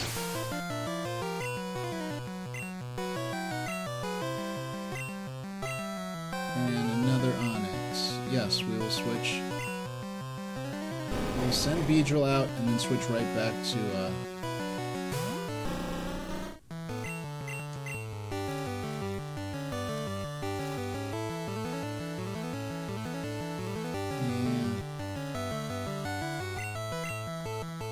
Yeah, let's, and they use Screech, their defense really fell. Okay, let's, hopefully put them asleep. Nice. Okay, it's going good so far. Now, pound. Oh, they woke up already. Doggone. Ah. Okay.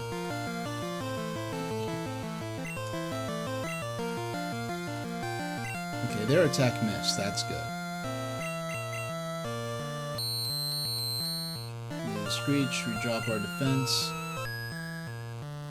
It's been a minute since they scored a hit in on us, but if they do, it might significantly damage us, given the amount of defense we've already lost. But we do have a lot of HP.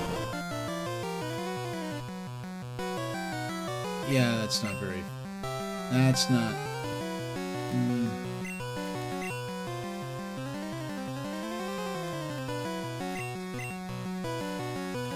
Alright, let's see how much damage we could do before they wake back up. Let's give it a shot. Okay. Alright. So, let's try this. Yeah, it looks like our way to go is Twin Needle. Use Focus Energy and then Twin Needle again. And within 2 or 3 turns, I bet we could finish this. If they stay asleep, I hope they do.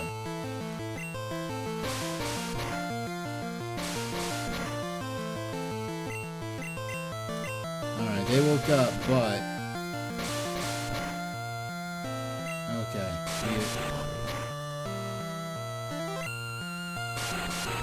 Alright, now, if their turnabout's fair play, but now we're... Okay, but we just need to get in. Nice, okay. That does it. Beedrill got 231. Jigglypuff got 231.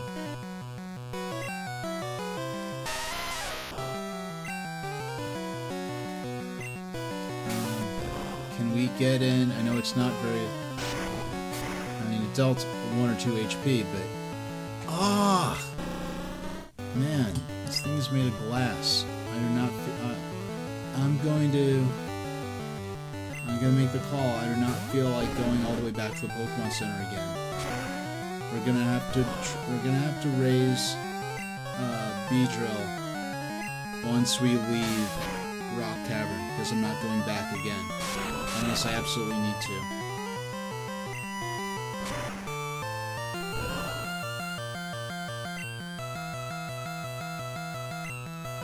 And I think Burn, it takes their damage down, but it also, does it also...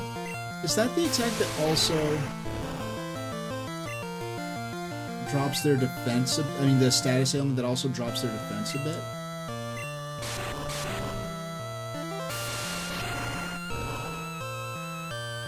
Alright.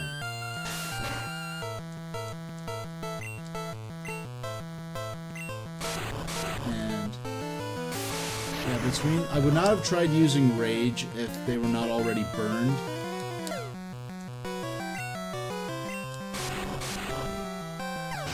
Alright, that's over with. Nice. The first reach 25. Ease up. What am I doing? Which way is out? That sleeping Pokemon on Route 12 forced me to take this detour. And don't you have no mountaineering skills, really? Well, I guess spelunking and mountaineering could have a different skill set.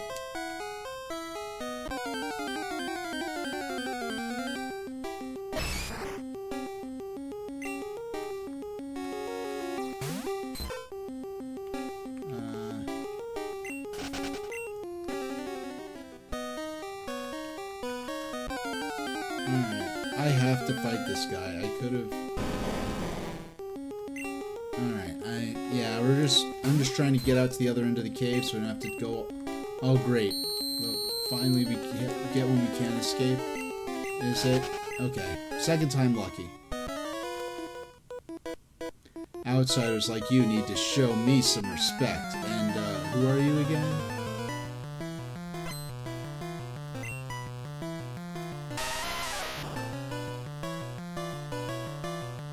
Go Jigglypuff. Alright, we're gonna do the pound. Pound like some cakes. Alright. Yeah, alright. Why self-destruct at this point? There's no reason to do that. I mean, yeah. Okay, that was pointless.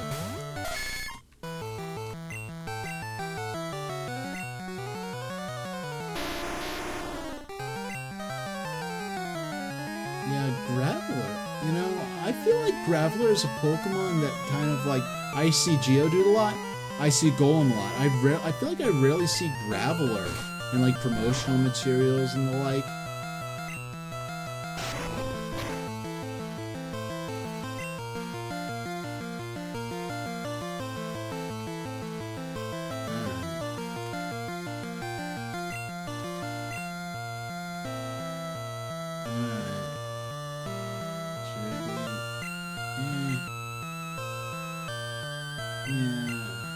just so annoyed that I can't actually,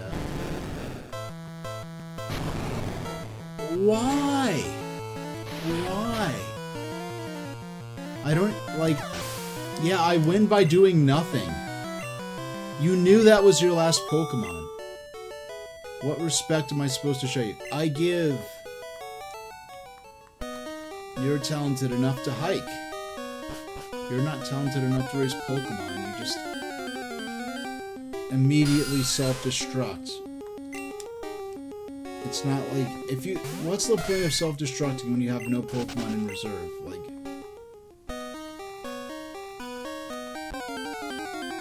I believe just going south here will bring us to the end point of the cave.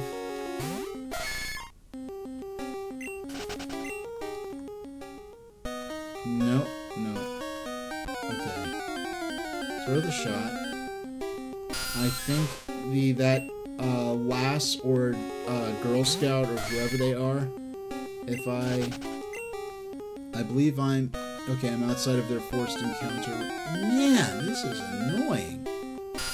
I mean, I said it right in my stream, like, watch out Zubat country, and like, yeah, definitely definitely Zubat country.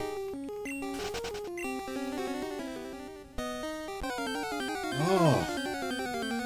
Yeah, I wish I had a few more repels, jeez.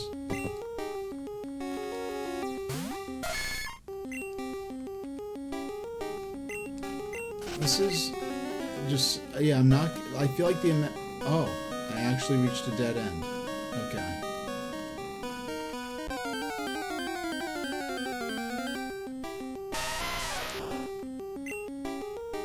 Yeah, I feel like whatever I get. Yeah, now we have forced encounter battle. Haha, can you beat my power? Yes, I can. I do think I can. Hiker wants to, you know, for the first time, like, look up in the, yeah, my hand got a little scrambled up there, but if you look, yeah, I can't actually reach over across the screen onto the Game Boy, but, yeah, I just realized that in the hiker's left hand, which will be on the right side of our game screen, he's holding a walking stick. I never noticed that before.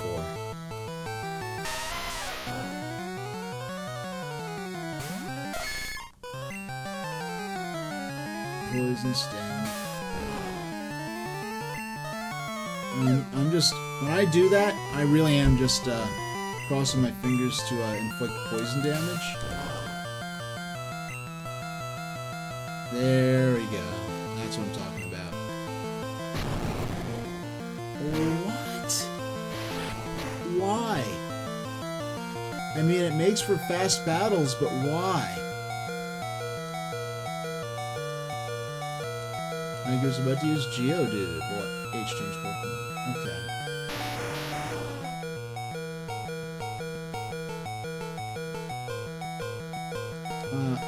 Yeah, actually, I'm getting to a point where my Pokemon team is actually pretty bad. What?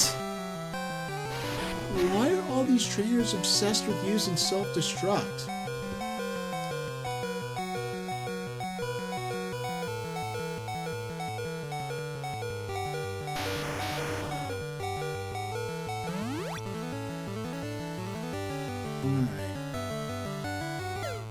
Oh yay!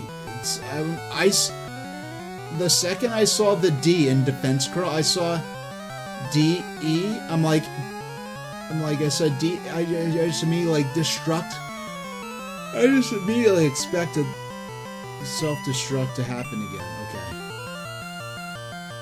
Okay, we actually.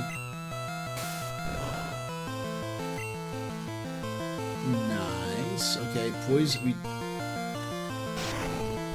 We just want to actually survive the gradual ticking down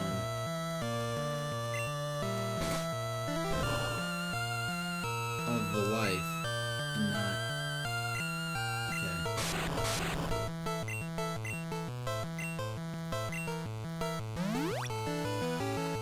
Just increase their chances a little bit.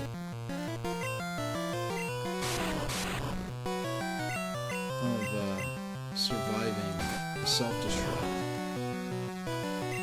Nice critical hit. And even the critical hit actually did more damage than I would have expected to, given the number. It's not a... I have a type disadvantage, and they have used defense curl at least 2 or 3 times by now.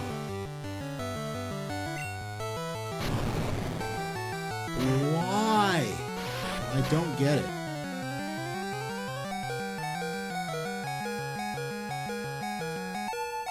Nice. I'm glad they leveled up, but... Oops, outmuscled.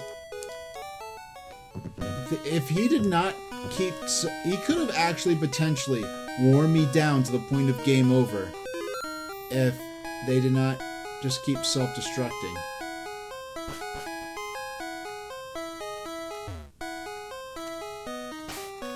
Oh my goodness, I have to fight all these girls. Okay.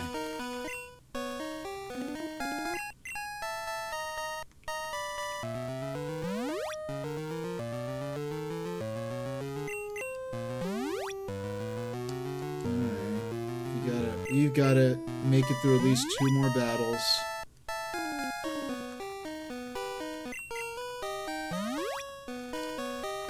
Alright. And I do still have Pikachu's completely... I haven't used Pikachu at all for anything. In fact, let me switch Nidorino with Pikachu. Now that Nidorino is at level 25, and we'll save the game. Age save the game. This is either going to be a WAS or a junior trainer female. Eek! Don't try anything funny in the dark. Yeah, this seems like last dialogue to me. Oh no, it's actually a junior trainer Girl Scout.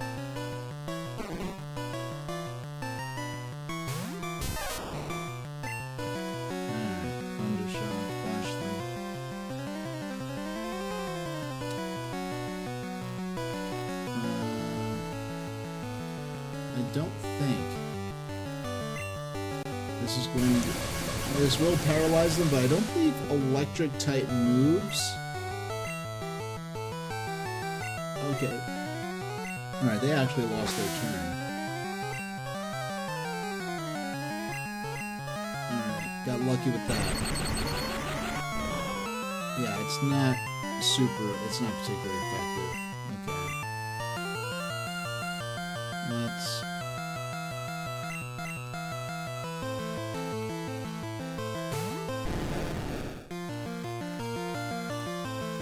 Alright, try to use Sleep Air. It didn't work out. I can't wait to see at what level they actually start, Gyarados here starts learning their own moves. 198. About to use Clefairy. Yes, let's bring out Pikachu again. You know, there was a while where, like, Pikachu, Jigglypuff, and Clefairy were treated as this kind of a trio of, I guess, like, just the cute Pokemon trio. And the fact that Pikachu, Clefairy, and Jigglypuff all got baby forms in Gen 2 kind of attests to that. But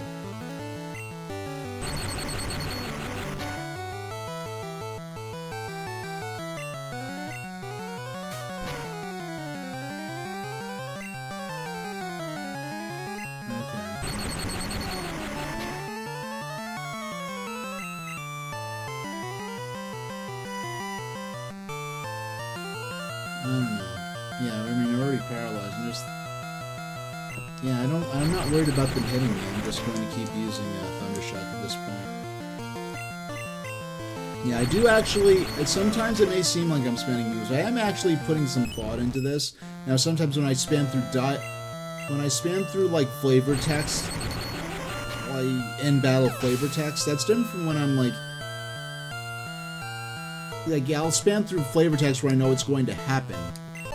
But then if I unexpectedly level up and learn a move, then I'll accidentally teach my Pokemon a move I didn't want it to learn. It was too dark. I mean, I used Flash. Everyone should be able to see, theoretically.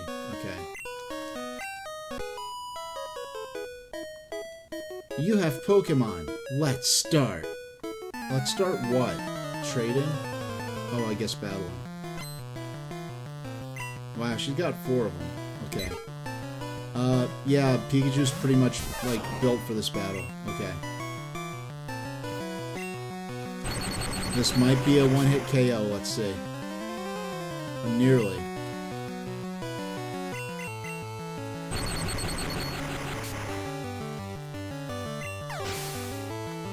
mean, Pidgey fainted. Bad to use Rattata. No, we will not change Pokemon. This time we're actually going to act as though we have some level of concern that they could damage us. Hey, it's two rodents versus rodent versus rodent. Okay.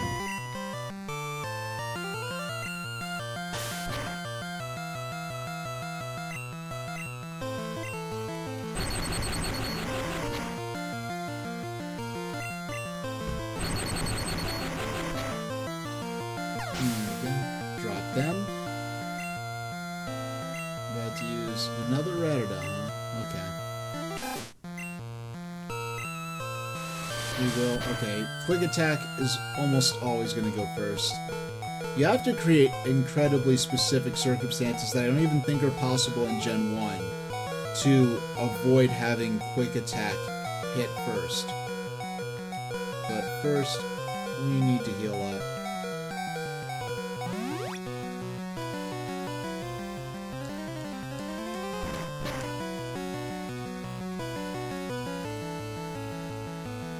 Wow. That's just silly.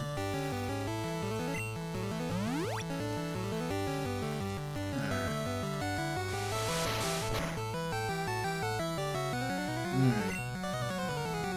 Worse hit than I would have hoped for. Wow, this...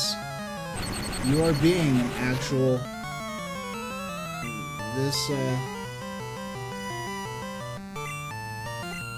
You're being a legit threat to my team in ways that I did not expect.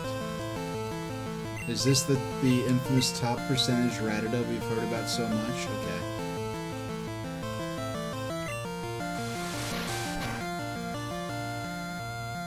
Alright, we use Quick Attack to get in first, knock them out. About to use Bellsprout. No, I'm not change Pokemon. I will... Okay, growth. Use okay. Doggone. Okay. We're gonna have to use our second awakening. We have another one in here, right? Okay, we have a few more. Wake them up. Once we get the Pokefruit, we'll have infinite awakenings, but that won't be till a little, not too much further into the game. Okay.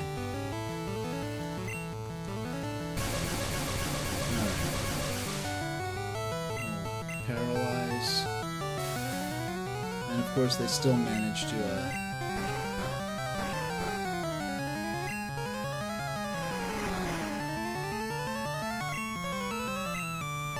use our next awakening. Unfortunately that did not hit. And we're gonna use Flash. Oh, it failed. Doggone. The attack missed even though we didn't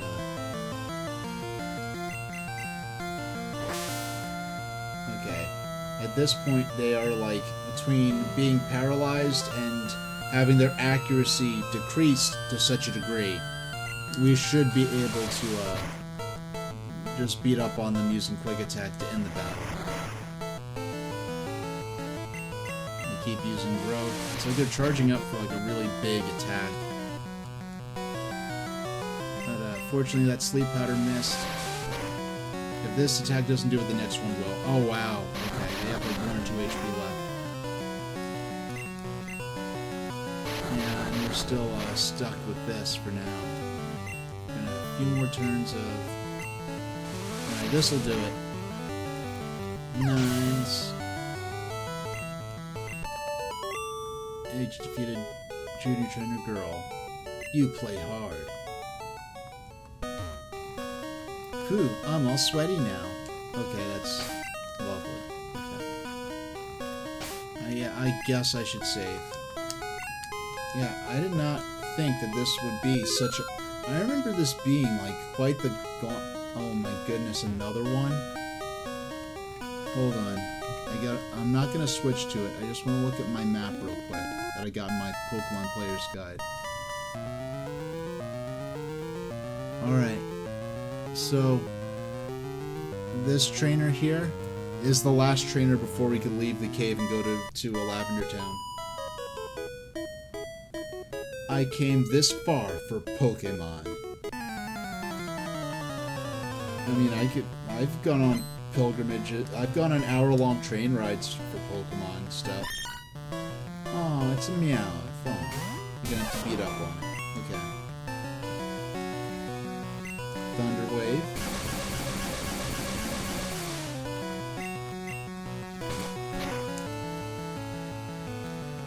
And Flash.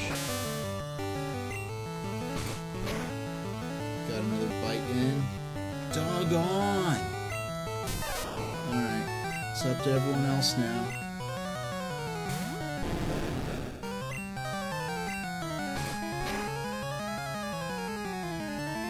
Near one-hit KO. Okay. Yeah, this is not a Pokemon you could actually get in the game in Red version. You had to have Blue version in order to catch this in the wild. If you had Red, you had to trade for it. I think you got Red got Sandshrew instead of Meow. About to use Oddish. Change Pokemon. Yeah, why not? Actually, no. Then now we'll send out Charmander, let them skip the,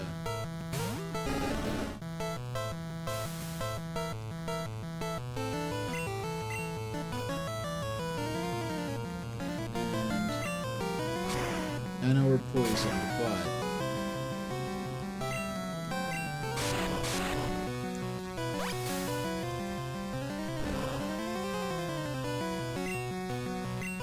Why do so many of my Pokemon have the exact number of max HP right now? Because I believe my Beedrill also has that same number of max HP.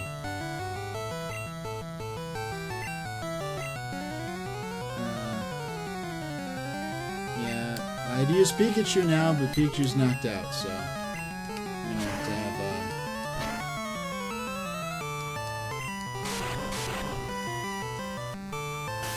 Alright, use Sand Attack. Accuracy fell, but not nearly to the extent that, not nearly to the extent that, Flash would have.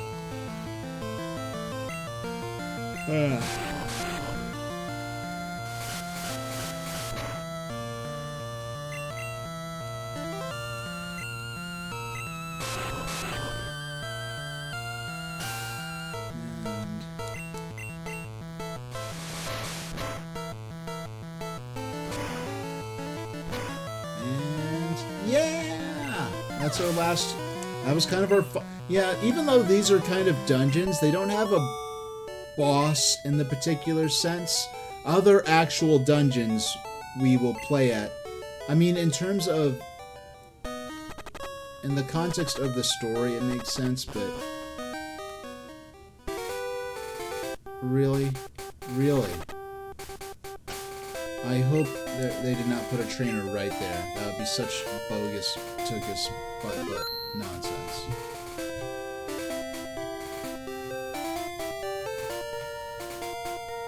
Alright. 9 and 10. Okay. Okay, 9 and 10.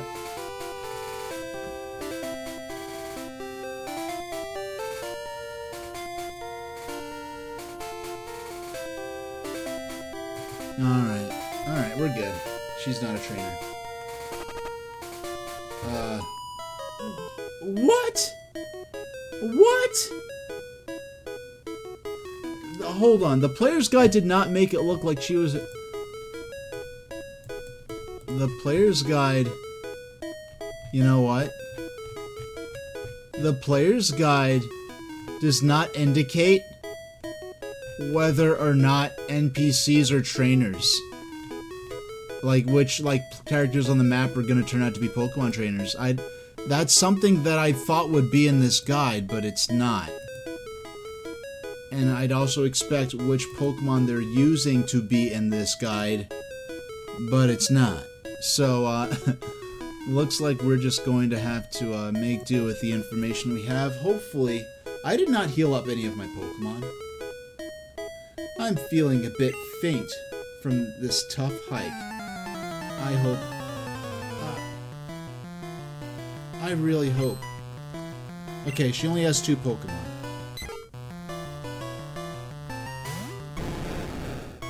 Okay, we're gonna have to beat up on...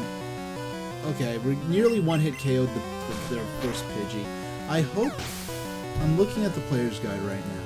Alright. It makes it look like... The path to the right has 2... The path to the left has 2 trainers. The path to the right has only 1. So after we beat this, we're gonna go to the right and hopefully we can make it to Lavender Town.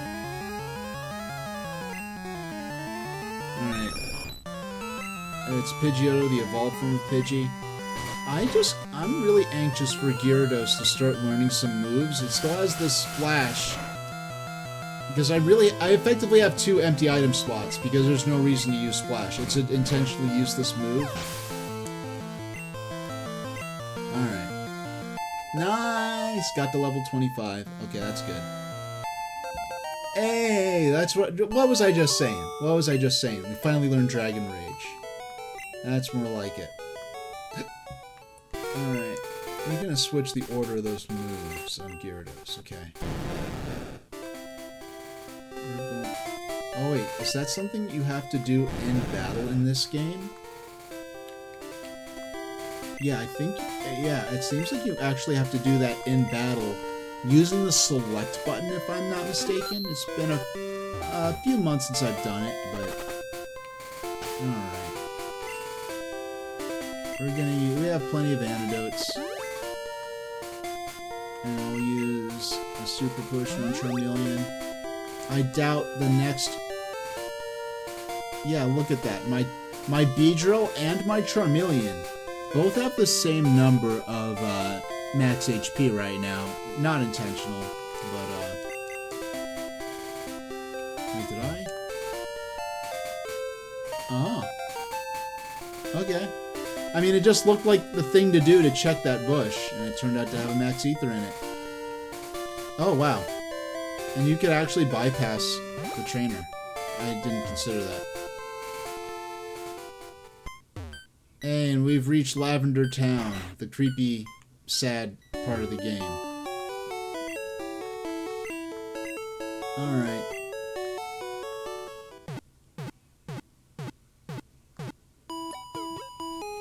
Alright, so at this point,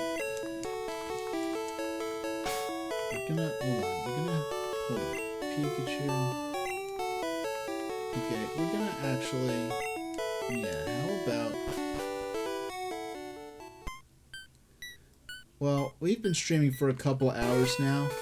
Now would be a good point to take our mid-stream break. It might not quite be mid-stream, you know, I might, at least another hour of Pokemon, but first, what we're going to do is, the reason I put down streaming for effectively almost a year, except for a couple of special occasions earlier in the springtime this year, is I've been working on my barrier aggression project. I'm going to play a 20-minute preview of that while I eat and go ahead and... Yeah, I'm going to go ahead... Actually, well, I'm going to save. And I'm actually going to quit out of the game so that... Yeah, I'm going to quit out of the game for the sake of saving, you know, the number of hours I've been playing to have that be relatively accurate. But I'm going to switch over to the preview, the first introductory part of my barrier aggression project, which is about 20 minutes, and then we'll get back to the game for the back half of the stream. So thanks for watching up to this point, and I'll see you on the flip side of the break.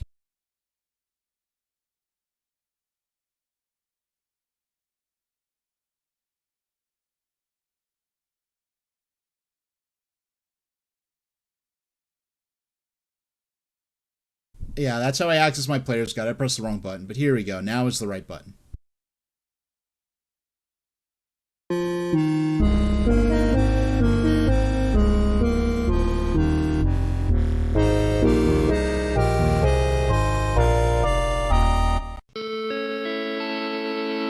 Hi, I'm Super Train Station H. I'm an autistic rabbit-eared dogman from the moon with a severe grievance with the National Council on Severe Autism.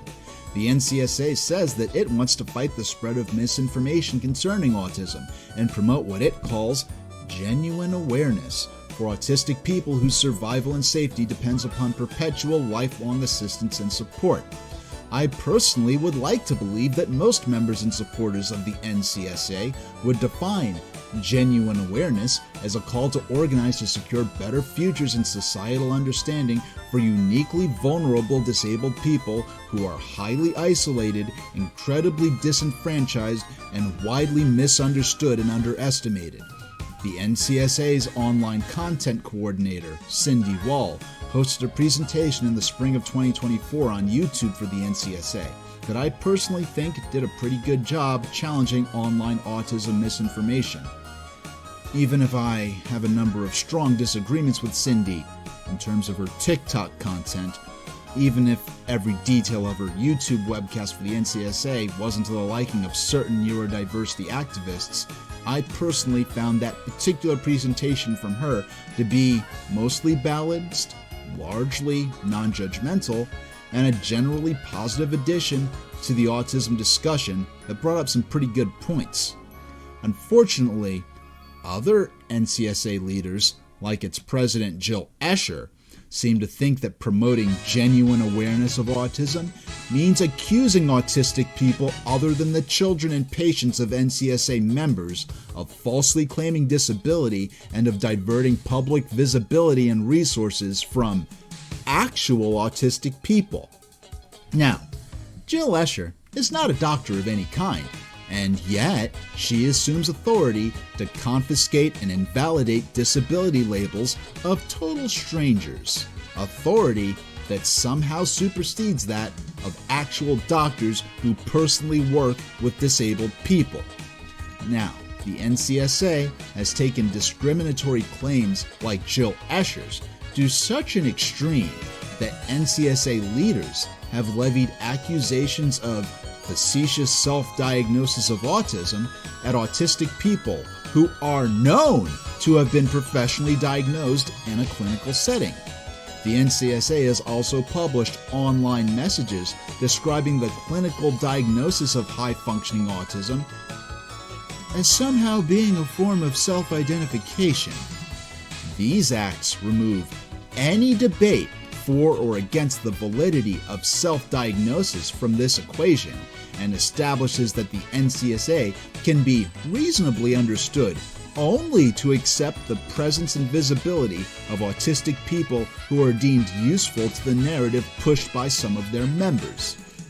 In just one example of this behavior, the NCSA's president, an NCSA board member, and an NCSA ally got together to hold a public indignation meeting in which they laughed at the stories of clinically diagnosed autistic people who were fighting employment discrimination and were raising awareness of life-threatening mental health problems accentuated by societal stigma against autistic people who attempt careers during adulthood.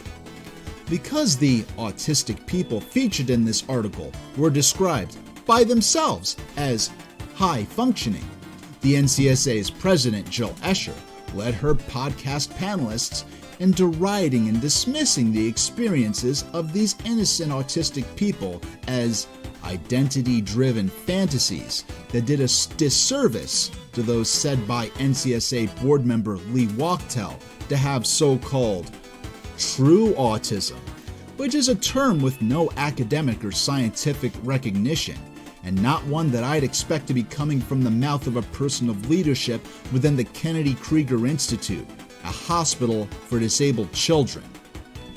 I personally have received disability support services that lie within the range of what the Kennedy Krieger Institute offers to disabled children, and as such, I would certainly hope that none of the disabled children currently served by Kennedy Krieger Institute grow up to be too successful, lest they face similar accusations from Dr. Wachtel, who used a different NCSA presentation to imply that the presence of high-functioning autism within current professional-grade diagnostic manuals is tantamount to a cancer patient being allowed to choose their own stage of cancer based on their identity preference. This is a total misrepresentation of how diagnosis of autism works in the DSM-5, and it's one that needlessly discredits formally diagnosed end-level patients. It also disrespects the doctors who diagnose these people, which is a shockingly reckless thing for Lee to do, seeing as she's a doctor herself.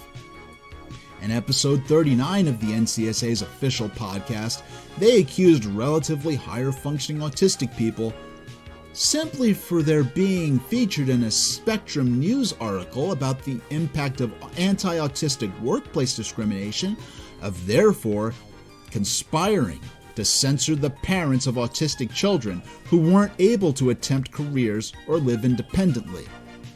The article in question discussed formerly diagnosed disabled people who, in their own words, were shocked and confused and felt internally or permanently broken upon being diagnosed with autism spectrum disorder after seeking professional help for significant impairments to their daily functionality. They formed support groups and nonprofit organizations to overcome challenges and threats to their mental health. After Jill Escher deceptively read only the first 9% of this article out of context, calling it extreme and weird, Dr. Lee Wachtel reacted to the piece by accusing these people of, in her words, happily self-adopting autism as part of what she called a fetish and a fantasy.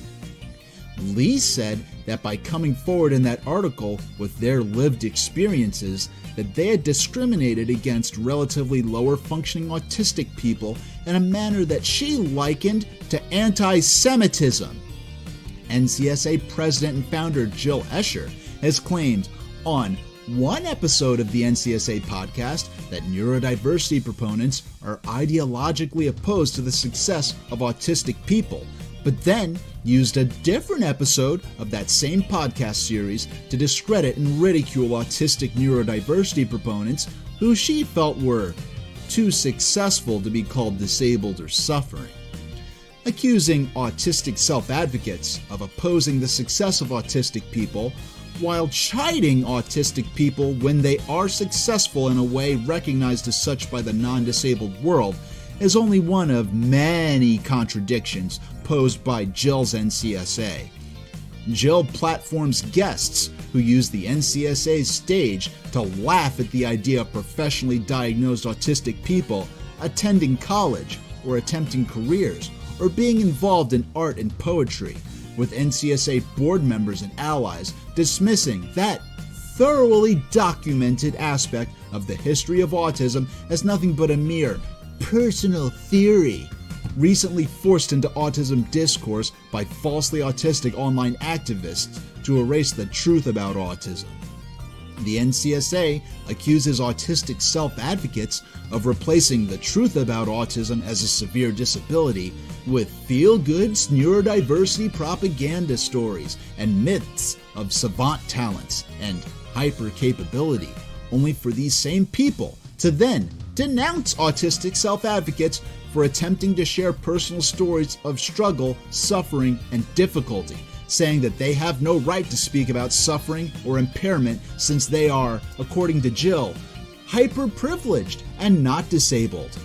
The NCSA treats the mere ability for autistic people to tell their personal stories without NCSA approval and permission to not only be proof that these people can't possibly be disabled, but also as an act of cancellation against non-autistic parents and doctors who supposedly are the ones who should be in total control of discussion of autism.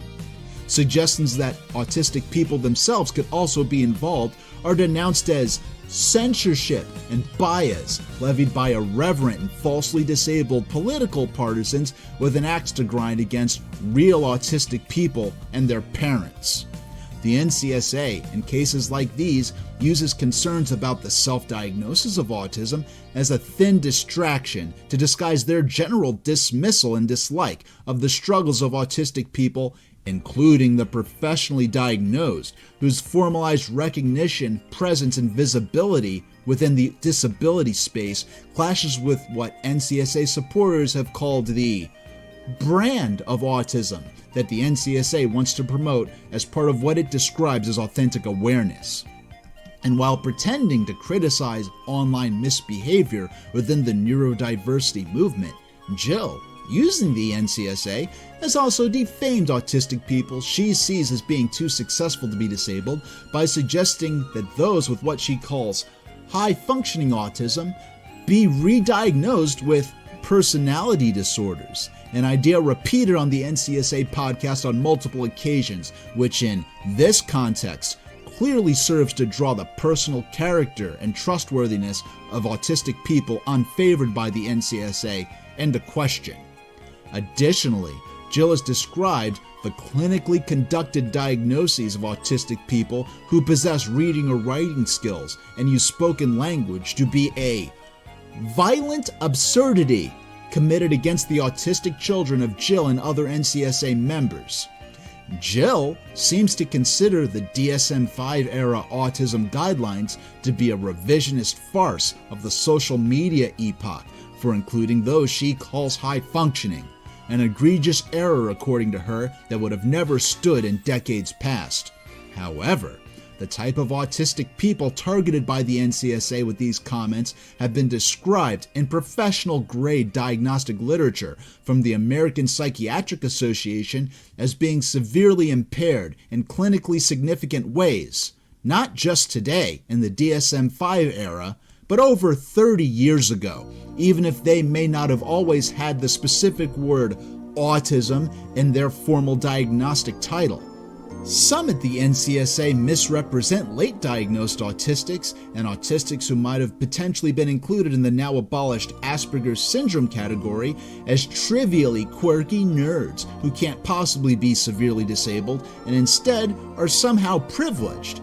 However, the innocent disabled people they've been targeting for exploiting this alleged unfair privilege have officially been included as part of the pervasive developmental disorder subheading of the DSM alongside autism since 1994, and as such were considered by those definitions of 30 years ago to be severely impaired, long before any alleged dumbing down of autism standards provoked by the online neurodiversity movement in the age of TikTok and Tumblr.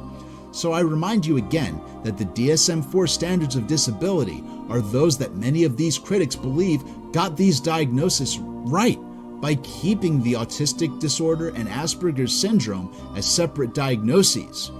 They campaign to have Asperger's syndrome restored to separate these trivially quirky nerds from the real disabled people in the autistic disorder category. Yet, these same critics of the DSM-5 laugh out loud at the notion that those who might have been assigned Asperger's under DSM-4 standards are severely and significantly disabled, which is exactly how the DSM-4 described the former Asperger's syndrome and the people covered by it. It's therefore absurd and hypocritical that many high-ranking NCSA personalities and allies now treat autistics that they consider high-functioning, who may have been considered Asperger's patients under 1994 descriptions, as unwelcome invaders who are intruding into the autistic community and into disability discourse, with those communities and subjects being things that they, according to the NCSA, have no genuine belonging in or stake in. Jill, as quoted on an NCSA podcast episode, called the eligibility of high-functioning autistics to be clinically diagnosed with ASD a great debacle within the history of autism, all in a cursory examination of the history of autism as recorded by objective sources absent of affiliation with the neurodiversity movement and online autistic self-advocacy prove these derogatory claims untrue. Autistic people of All support needs levels and characteristic description deserve better than this from the NCSA, a so-called advocacy group that solicits charitable donations from the public that helps fund this discriminatory organizing against innocent autistic people. Discriminatory organizing executed by a group whose non-doctor president is treated as an autism expert, in spite of her, on a serialized basis, having presented her clinically and scientifically incorrect biased personal opinions as the so-called truth about autism and what she styles as authentic awareness. Regardless of standing disagreements the NCSA may have with the online neurodiversity activist community, some of which might not be entirely unfounded, I would certainly say that the caregiving family members of high support needs autistic people deserve to have their concerns represented by someone with the bare minimum discipline and decorum to refrain from publicly insulting people using disability slurs on social media, like Jill Escher does, in the manner of an angry teenager losing in an online video game, which perhaps is actually appropriate given that Jill is, in my opinion, an angry loser. I will explicate and analyze in extreme detail these and other instances of NCSA discrimination and defamation against autistic people whose struggles they deem so trivial as to be unworthy of mention, in spite of having been called clinically significant and severe 30 years ago in my video series, Barrier Aggression, where I will provide extensive evidence for my concerns. My series in total has 21 parts, but in all honesty, anyone interested but pressed for time would best be served starting the series from part 14, as that episode summarizes many of the details I cover in the earlier episodes, and it benefits from the skills I learned in producing the older videos, though I would consider the entire series worthwhile for anyone with the interest, the time, and the patience. I will be engaging with these disability concepts using a mixture of terms used by the NCSA and familiar with the general public, as well as terms preferred by disabled community members, meaning I'm going to be discussing and using functioning labels and similar concepts, regardless of my personal approval of them or lack thereof. And by necessity, I'm also going to be discussing disability bigotry and lethal mental health outcomes, so if you can't handle that, please avoid my videos. The tone I take in this series might be compared to that of James Rolfe's angry video game nerd character, and therefore, I'm going to be swearing a whole lot, and my videos are not for kids. Anyone who watches my videos is not to contact, threaten, or attack anyone I discuss or criticize in my videos for any reason. I present this project for the sake of fighting disability discrimination, especially slanderous prejudice being passed off by nonprofit organizations as the so-called truth about disability. And please also understand that the concluding 4 episodes of my series cover issues of an especially serious nature, and while the final 4 parts do inform the angry tone I maintain throughout all of my videos in my project, Parts 18, 19, 20, and 21 will be ones with particular need for trigger warnings. And if anyone out there wants to skip to what might be considered the juicy parts in terms of my most serious concerns regarding the NCSA, the final 4 parts of my series would be the place to start. But of course, those 4 episodes are contextualized by the rest of my project. So anyone who wants to respond to or criticize or otherwise cover or discuss my videos should of course watch the entire series. Probably get ahead of a lot of questions you may have to ask me. Links are provided in the description of each video to an unlisted version free of background music, for the benefit of those wanting to cover my material without fear of copyright problems, and to help those who can better listen to and understand my discussion without the background music. This project is my completely independent work, and I have no affiliation with any bespoke disability activism initiative or organization. I'm an independent autistic self-advocate. Whether you stop here or watch my series through from the beginning, or start with part 14 as I'd recommend for those with a little less time, I want to thank you all for your time in watching this introductory video. I'll see you next time, and thanks for watching.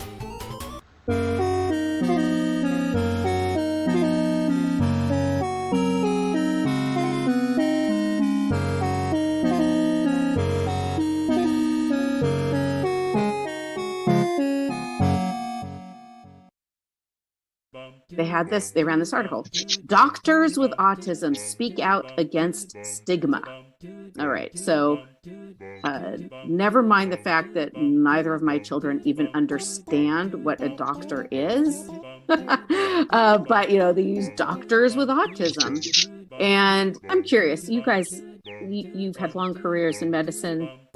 How many doctors have you met who you would diagnose with autism? None. The one in, what was that, Grey's Anatomy? There was one. Oh, the one on TV. Yeah. The TV doctor, right, who doesn't exist in real life. Okay, open the door and let's take a swing at the motherfucker. That'll have to wait until next time. Hi, I'm back. Yeah, so if anyone was unfamiliar with my barrier aggression project, there's your introduction to it. Type, if you want to check it out, the barrier aggression command in chat will bring you up the link to the playlist. But hey there, as you're asked, I'm back from my break where I put up the introduction video to the barrier aggression series. Now we're going to get back to the game for the back half of the stream. Oh, doggone. Did I? Okay, hold on. I just unplugged my stream deck by accident. Okay. Are we good? We good? Yeah, we good. Alright, so as we were. So we've got, let's go back north. Fight some of these trainers and see if we can level up Beedrill a bit before we start exploring Lavender Town. Hey kid, want to see my Pokemon? I don't know why I gave him that voice. Pokemaniac wants to fight. Pokemaniac sent out Cubone. As I was saying, they saw it. Those women are they're special. Yeah. It's and the saddest thing is, I believe the one who actually made the joke about Grey's Anatomy. I have reason, and I even mention it in the videos. I think she may have been somewhat tricked into saying the things she did in the context she said them.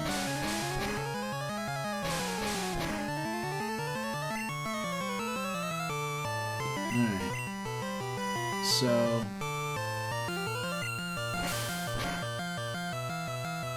alright, critical hit there. I think this isn't going to be too tough.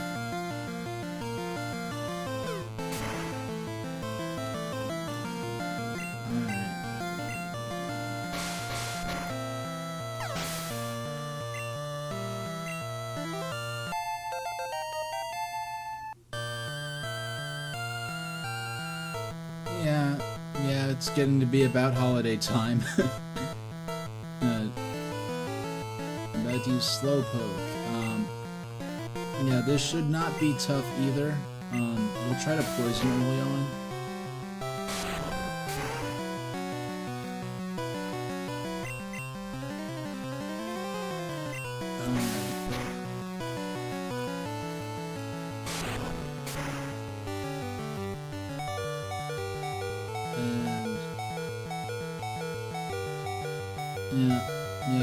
That's his catchphrase. Okay.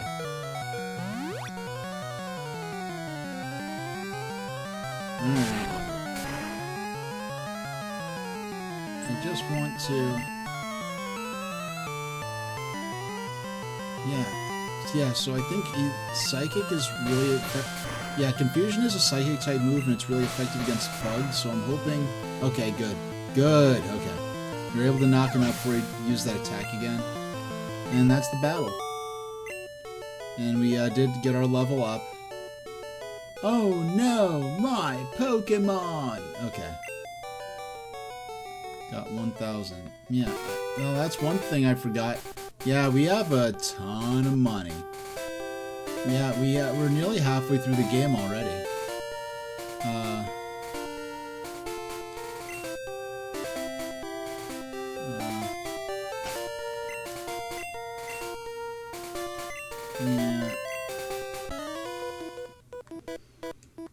Ah, this mountain air is delicious. Yeah, delicious isn't typically the word of choice for air, but sure. Anchor sent out Onyx. Go Beedrill. And yeah, this is not an ideal. But let's see if we can inflict poison. Not very effective. But if we inflict poison. Ah! Okay. Yeah.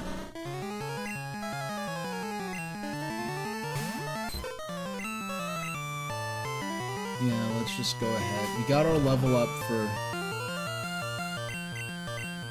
Yeah, the other Pokemon are probably closer to getting their next level up than... Okay.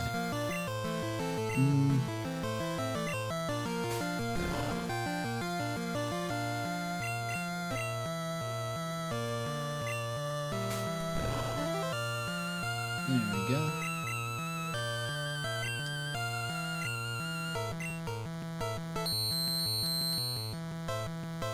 Jigglypuff's defense greatly fell.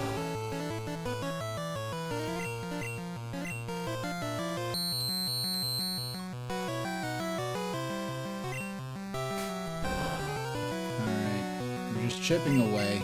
I'm not really very threatened by this, so it's really just kind of a mash fest at this point, not a mash thrust. I have no clue what that is.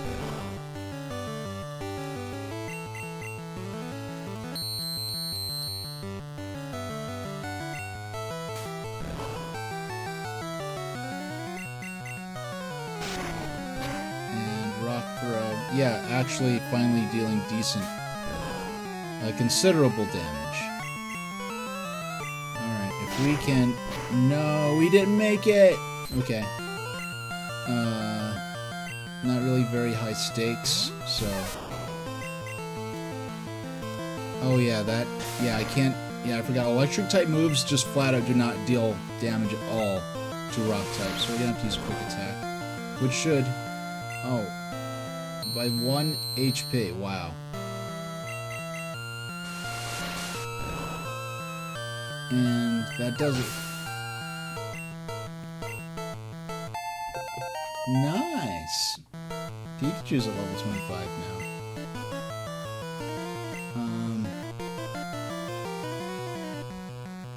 All of a sudden, my two fainted Pokemon. Yeah, all of a sudden, Beedrill and Jigglypuff are the only ones still at level 24.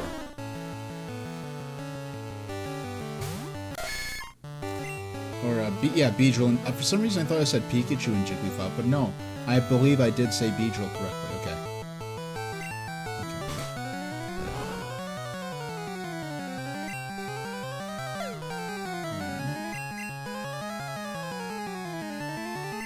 I'm gonna try to... see if we can get poison going.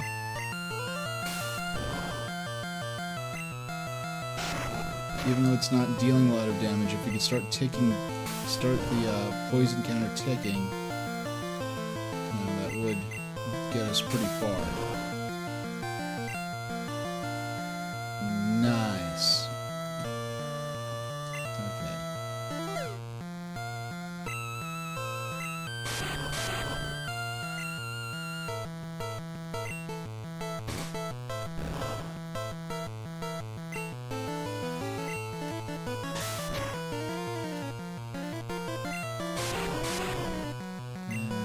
Okay. Yeah, all of a sudden, this actually becomes relatively... goes from being not doing a lot of damage to being pretty. Combined with the taking of the poison damage, we are doing a decent. We're well along the way to actually beating them. Hopefully they do not use self-destruct. Yeah, keep using defense curl. I don't think defense curl actually decreases the poison damage, though it will increase. It does decrease the damage of the attacks that I'm dealing.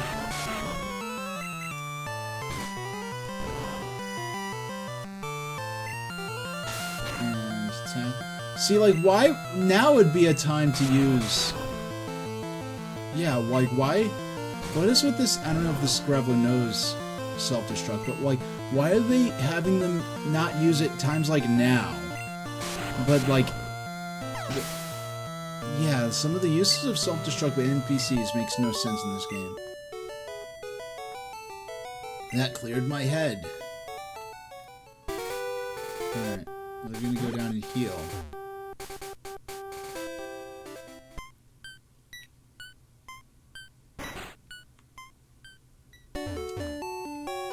Welcome to our Pokemon Center. We heal your Pokemon back to perfect health. Heal.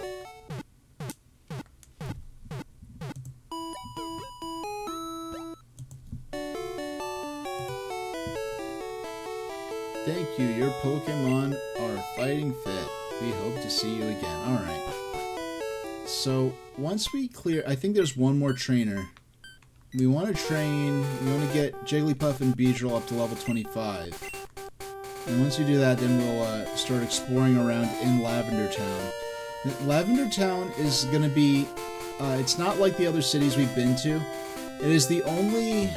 area. It's the only place in the game aside from Pallet Town that has the name word town in it instead of city, which basically means it's not going to have a gym, it's not going to have a shop. I don't think Lavender Town has a shop. Well, they definitely don't have a gym, they don't have a shop, and they don't have a... Well, they do have a Pokemon Center. Okay, the guy's just laughing.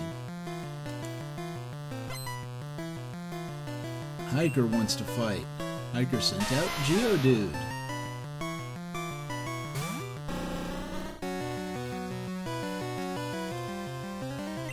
Alright. Let's, Twin Needle?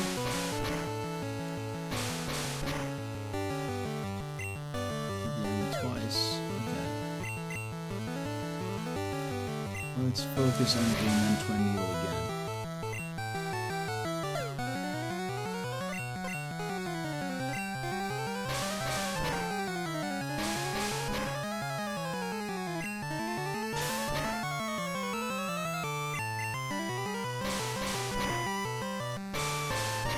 And, okay. And they got poisoned, wow. And that just... Wow, they actually used self-destruct. Doggone. Are you kidding me? Like, it is so... okay, at least Jigglypuff... No one got...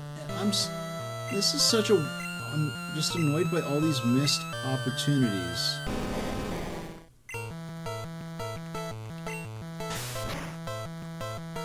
To get my Beedrill experience points. Okay.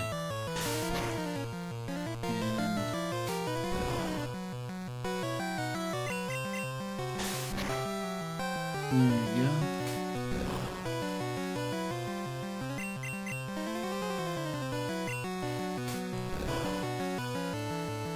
And not very effective. Okay. Critical hit. Please, we're not. Yeah, okay, fine. We're gonna have to switch from another Pokemon. I'm not happy about it. Jigglypuff's only gonna get half the experience. I mean, in terms of, like, there's absolutely nothing threatening me in terms of my ability to win this battle and continue playing. But in terms of my goal of getting the max amount of experience points for my two lowest level Pokemon, this is kind of a flop. But there are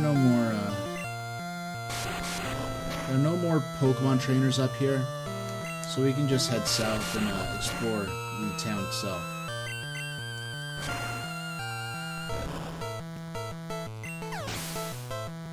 Enemy Onyx fainted. Jigglypuff gained 243 experience points. Charmeleon gained 243 experience points. H defeated Hiker. Ha ha ha, not laughing. Hay fever. Ha ha ha, chew. Okay. Ha ha, very funny. Ha ha ha, chew, snort, snivel. Alright. Yeah, put a mask on the door. Okay, let's get down here.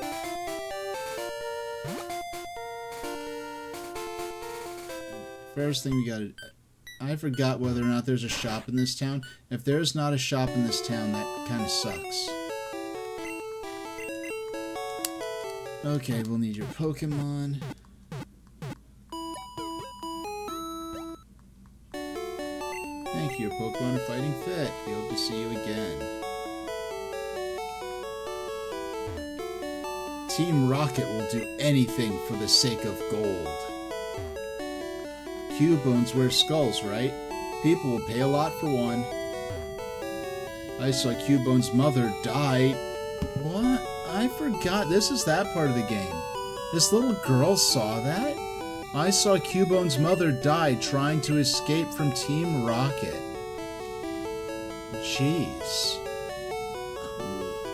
Yeah, this is that part of the game. And it kind of just hits you unexpectedly. Like, do they even put stuff like mentions like that in the modern Pokemon games? Just like, wow.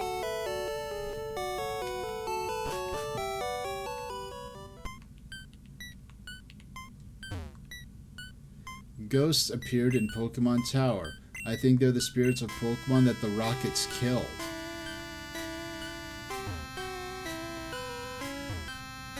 This town is known as the gravesite of Pokemon. Memorial services are held in Pokemon Tower. Lavender Volunteer Pokemon. Wait. Lavender Volunteer Pokemon House. Nidorino Gal. This is really Mr. Fuji's house. He's really kind. He looks after abandoned and orphaned Pokemon. Psyduck, Guapa. That's odd, Mr. Fuji isn't here. Where'd he go? Yeah, this is a plot we'll be following up on. Pokemon magazines, Pokemon notebooks, Pokemon graphs.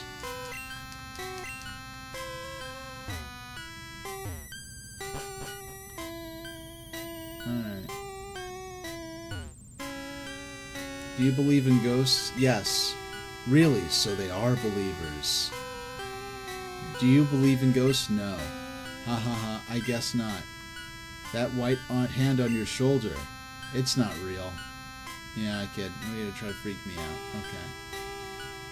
What are these? I forgot what's in these two houses here. It's the Cubone that's mother died. Okay, that's gonna be a major plot point we'll be following up on. Okay. I hate those horrible Rockets. That poor Cubone's mother.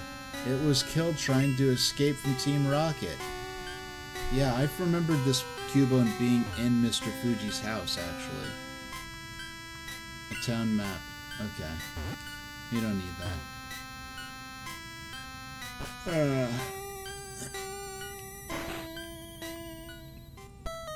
Oh yeah, this is the Name Raider. And I believe this is a unique NPC sprite, too. Hello, hello. I am the official Name Rater. Want me to rate the nicknames of your Pokemon? No. Fine, come anytime you like. Alright. Okay, we talked to everyone. Lavender Town, the noble purple town. Let's actually stock up on some equipment. I'm searching for items that raise the abilities of Pokemon during a single battle. X Attack, X Defend, X Speed, and X Special are what I'm after. Do you know where I can get them? My character in the game wouldn't, but I know you can get them in Celadon City. No, we're not doing any Pokemon power coverage this time around, Bill Preston. Hi, thanks for showing up. Yeah, I did my midstream break. I just did I played the 20-minute intro video to Barrier Aggression for my midstream break. because I did that last time around, but apparently I didn't set it up so that I was hearing the audio, but it was not going through to the stream viewers, and it didn't save to the VOD. So I fixed that, did that again as our midstream break, and we'll be playing. I'd say it's 7:44 now. We're gonna play to at least 8:30. You know, Revive? It revives any fainted Pokemon. But yeah, you can get these in Celadon City, which is the big city far to the west of here. Yeah, we're not doing any... I have consulted the player's guide a couple of times, and I was shocked to realize that the official Nintendo Power player's guide, the standalone player's guide for this game, it does not point out which characters on the route maps are trainers, and which Pokemon they use for battle. I was very surprised by that when I realized that was the case. Hi there, may I help you? Take your time. Okay, now for the first time I think we could buy Great Balls, we could buy Super Potions, but now we could buy Revives at long last. Like, our whole, approach to making our way through the game is going to change now that we have access to purchase Revives.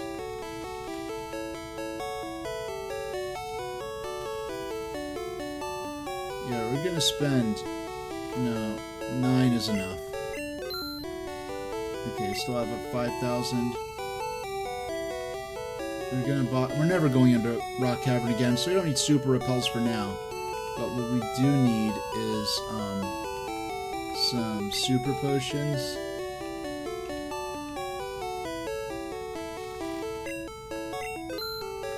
And I don't think they have... Yeah, they don't sell any Pokeballs here. Oh wait, they do. They do, actually. You can buy Great Balls. Okay. And we have plenty of antidotes. Let's actually buy a Great Ball. And, okay.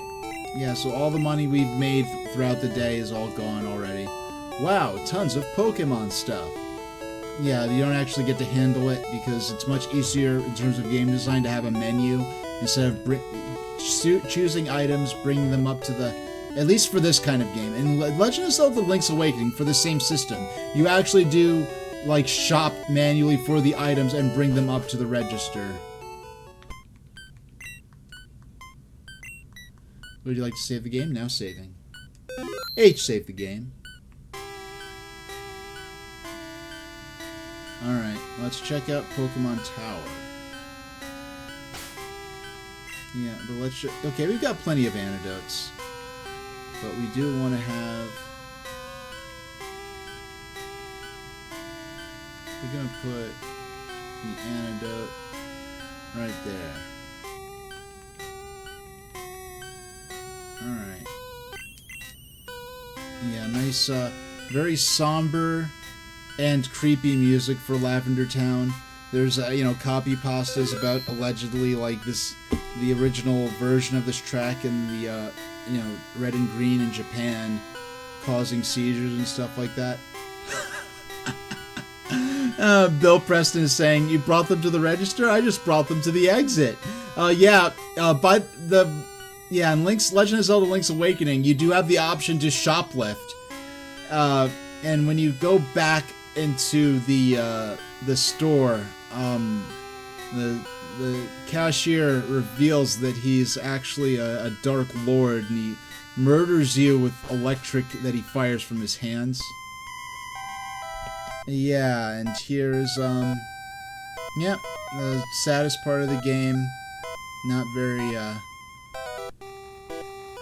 yeah, with the limited graphics and sound, they definitely do capture the mood of this place good with this music and with all the dialogue here. I came to pray for my Clefairy. Sniff, I can't stop crying. Aww.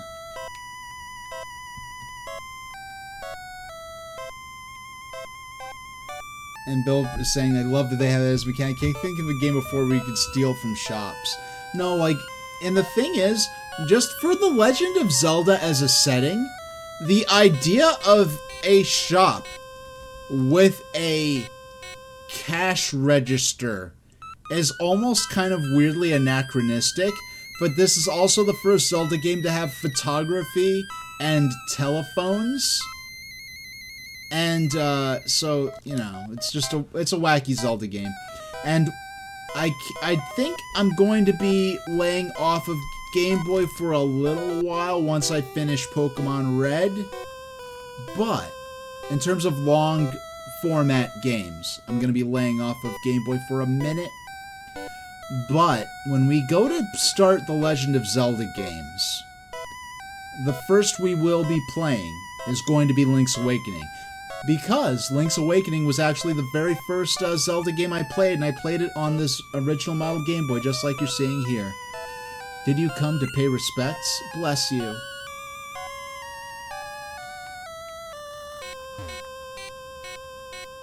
My Growlithe, why did you die? Aw. Oh no, my first Zelda game was the original Link's Awakening, like the 1993 original version, which I first played on on the original model Game Boy, just like I did for Pokemon. I am a channeler. They are spirits up to mischief. Oh, which I was going to stream? I'm going to stream the Game Boy version. I'm going to stream my actual childhood cartridge, which I'm glad I still have. Now, I last played that game I last played The Legend of Zelda Link's Awakening. I played about through a quarter of the game. I have my original playthrough from the 90s. Since then, I got through about 20 to 25% of the way through the game when I played it on my Game Boy Pocket. And at that point, it still had its original save battery in it. Now, that is nearly 20 years ago now. Isn't that scary that 2007 is just a couple of years shy in 2025 of being 20 years ago. So I don't know if the battery's still good on it. Like this Pokemon Red, it's not my childhood copy, but I did have to replace the battery on it.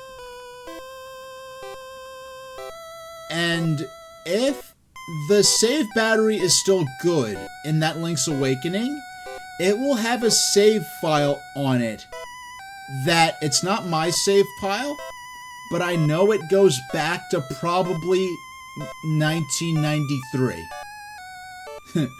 Well, I know, as recently as, 2007 or so, I had a Zelda 2 cartridge that still had its original save battery and original save files that easily could have dated back to the 1980s. Okay, let's continue onward here. Alright. There's a Gary encounter right here.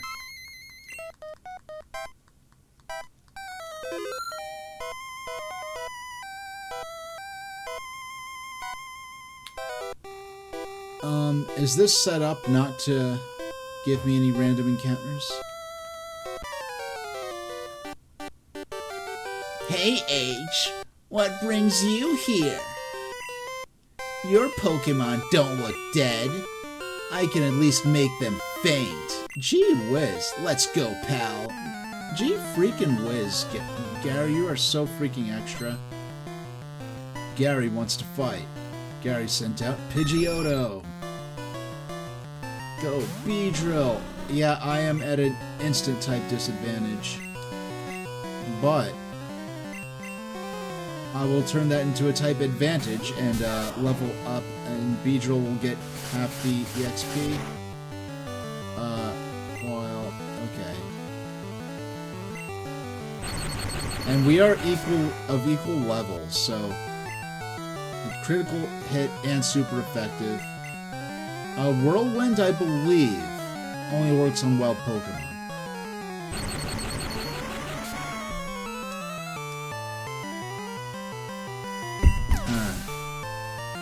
Okay.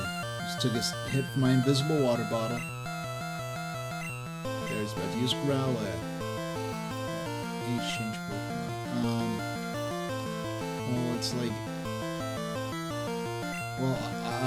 any fire type moves will not be will be at a type disadvantage against my Gyarados, but my Gyarados... Oh yeah, and plus, I have... Avenue. Attack. Gee whiz, okay. Yeah. Now we're at the point where Gyarados is actually like a ferocious butt-kicking machine.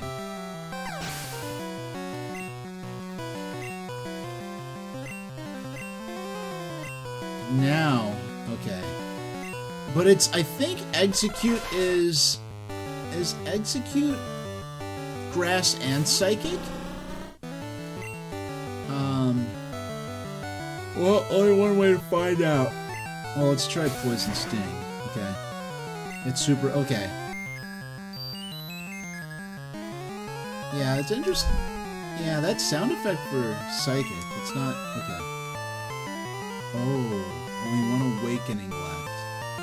Yeah, we're gonna have to use that to get out of this situation. Long term, not too much further into the game. And Bellpress saying the longer a Pokemon is, the more butt it kicks, except Onix, that thing stinks. Yeah, I love my my Serpentine Pokemon, especially Sea Serpents, but, you know, Gyarados, Dragonair, I trained a Seviper, and I think, was it Heart Gold Soul Silver? Yeah, I think it must have been Heart Gold Soul Silver or one of the Unova games. And well, if it was one of the Unova games, it would have been Black 2. Because in the main quest of Unova, you only have Unova native Pokemon. Yeah, Unova, I think, was the last time we got a full set of 150 new Pokemon.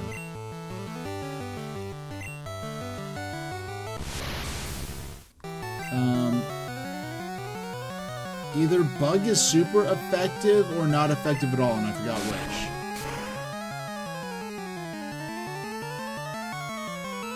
Yeah, I think it's not going to be very effective. Oh, what? Oh, we are mutually Wow, I was not expecting that. We're mutually super. Those moves were mutually super effective to each other. Beedrill grew to level 25. Bill's trying to learn Rage. Okay. Which move? We want to learn Rage. Poison Sting.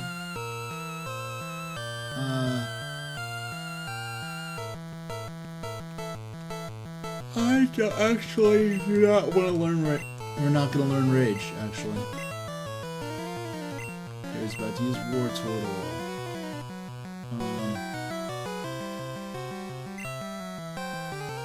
Yeah, Jigglypuff's still at level 24, so let's swap out here. We'll try to put them to sleep right away. Actually, he's out-leveled my Jigglypuff by 1 level. Okay. Enemy War Turtle fell asleep, and enemy War Turtle fell asleep. Oh, I was hoping it would take out temporarily disable one of the damage-dealing moves, but they're still asleep, so we can see how far we can get before they wake back up. Hey, nice, still asleep.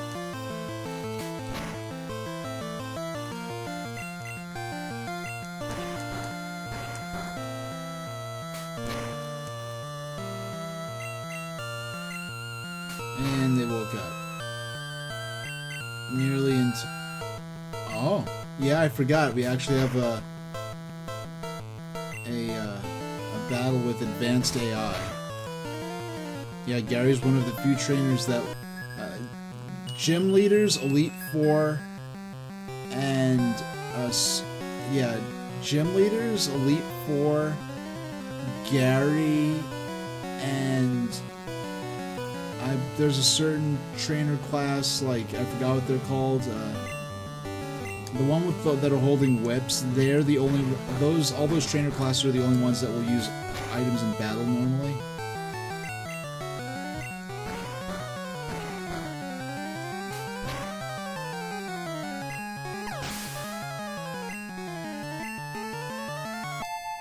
Nice. We got both our level 24 Pokemon leveled up. What? You stinker. I took it easy on you, too. Got 1,625. Clackaboy is saying, have my parents seen the barrier regression videos? What do they think about them? Oh, they're very proud of me. I got a great deal of support for them. I know I talked about a lot of things that, they sort of went through, taking me to, therapists and to, the university where I was diagnosed and to, the ones that are attending IEP meetings and everything. How's your Pokedex coming, pal? I just caught a Cubone. I can't find the grown-up Marowak yet. I doubt there are any left. Well, I better get going. I've got a lot to accomplish, pal. Oh, yeah. Bill Preston saying that they're called Cool Trainer in the game. Yes, thank you, Bill in chat. Yeah, I knew it was something like I almost was like on the verge of remembering. I could even imagine. I remember their sprite and everything. Yeah, Cool Trainer. Later on, they got called like Veteran, I believe. Smell you later.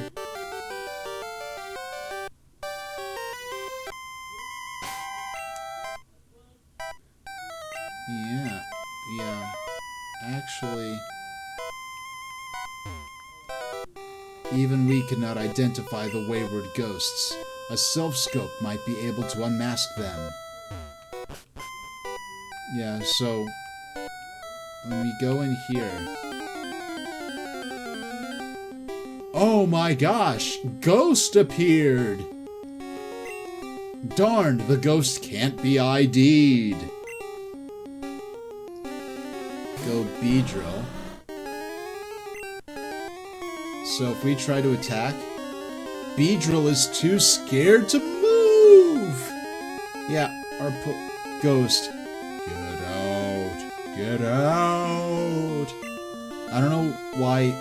I don't know how it became a cultural thing that ghosts talk like that, but our only option is to run.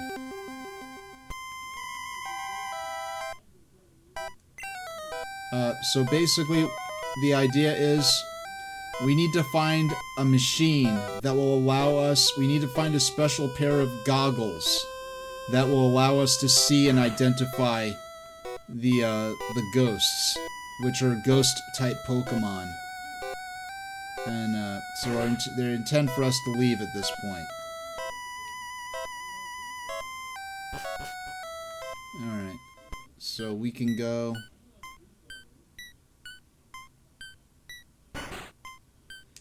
Okay.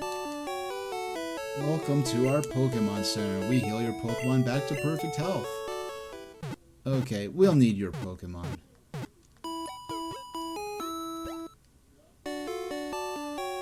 Thank you, your Pokemon are fighting fit. We hope to see you again. Alright, we'll go on another half hour or so and call it a stream. So, if we look at... We still are... Well, we have an opportunity to, we need to buy some more... I think we need to buy more Awakenings to wake up Pokemon that have fallen asleep, so we'll buy... Oh, they don't even sell Awakening here. That's dumb. Okay. But at least... You could buy... Another Great Ball. Better than nothing. Okay. And Clockboy's saying that they're delighted my stream is longer today. Yeah, me too. And I know like the weekday streams are just going to be shorter, just as a it's just as a matter of course. But the weekend ones can be longer. I think that the I didn't realize this till late in last Tuesday's stream. I feel like I'm kind of sick of Mario Party 1. If I play Mario Party, it won't be anytime soon. I'm not planning a Mario Party stream anytime soon. But if we're gonna look at our bearings here, because Kalakaboy, is this the first time you're actually seeing the original Pokemon be played through? Is this the first time you're seeing it? Or because I know there are a few people who've actually have never seen the game before, the actual original game that started all this. Alright. Alright. Alright. Route 8. Okay. Even though... Look at where we are on the map here. And if we go a few feet further down, look where the map has us. All the way down there. So to give a proper sense of... So is this kind of what you imagine the game to be like? Or did you imagine something very different, Clackaboy? I'm curious. To get some outsider perspective on all this. So we're in Lavender Town. Okay. Okay, so we're following... So we went through Rock Tunnel. We're in Lavender Town. There's Pokémon Tower. So the game... So we're gonna go to route... We're gonna go west, down Route 8. To Route... there's an underground tunnel. That center city is... What is it called? It's called... Saffron City. Yeah, the center... Saffron City is kind of the capital of this region of the Pokemon world. But... we're going to skip over it for now. We cannot access it at this point. So it wants us to, you know, oh, we can't, you know, can't make any progress in Pokemon Tower because the ghost can't be ID'd. But what we are going to do...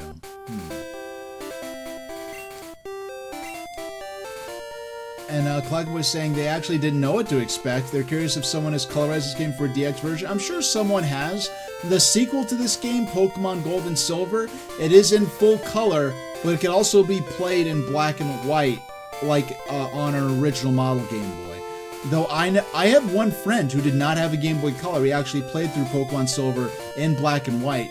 And the idea of playing Pokemon Gold and Silver on an original model Game Boy, it very much recontextualizes the game, and because I just think of it as such a different time period. What's a cute, round, and fluffy Pokemon? I'm gonna guess Jigglypuff. I have one of them. Want to see mine? Last wants to fight. Oh, Clefairy. Yeah, I guess that round. I mean, I don't think of Jigglypuff or Clefairy as being fluffy. Okay. But, we're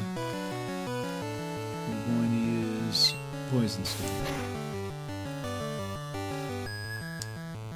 Doggone. Fell straight asleep immediately.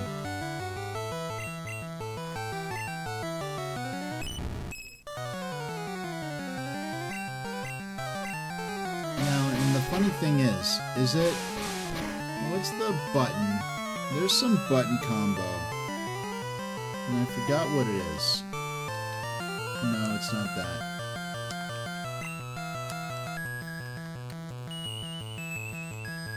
No, there is a button combo.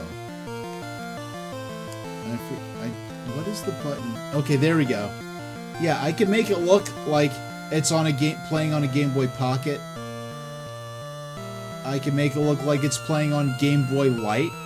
Like, this is how there was a device, it looked similar to the Game Boy Pocket, but it was very slightly larger, called the Game Boy Light. It was Japan only. And it gave the screen this very unique, like, this color. Even in the 90s, I remember it, but it had a, like, when you had digital watches that had light, it had this sort of frosty green look, and it would look like this.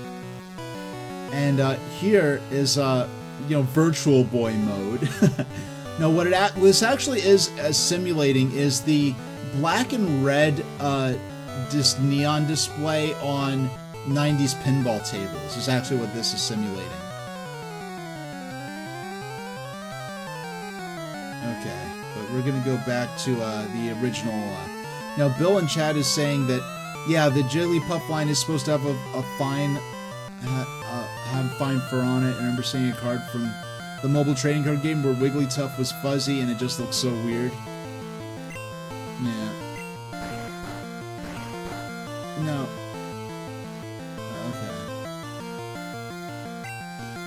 No, because you don't think fur or hair because it's called, when you think balloon, it's literally called the balloon Pokemon. You think of squeaky, rubbery balloon feeling skin, not like fur. Alright.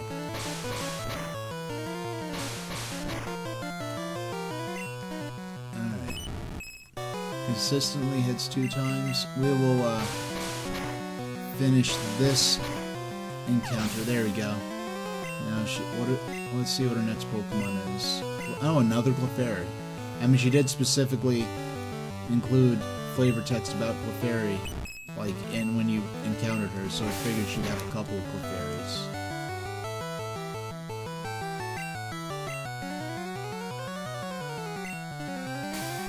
This one's gonna poison them. No, we're not. You know.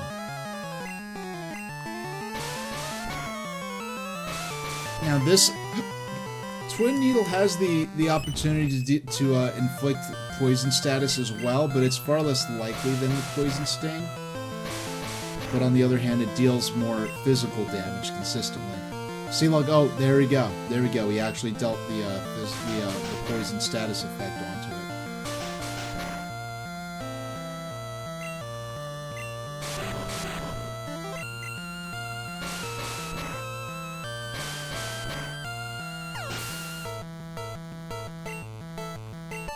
Alright, H defeated last. Nice.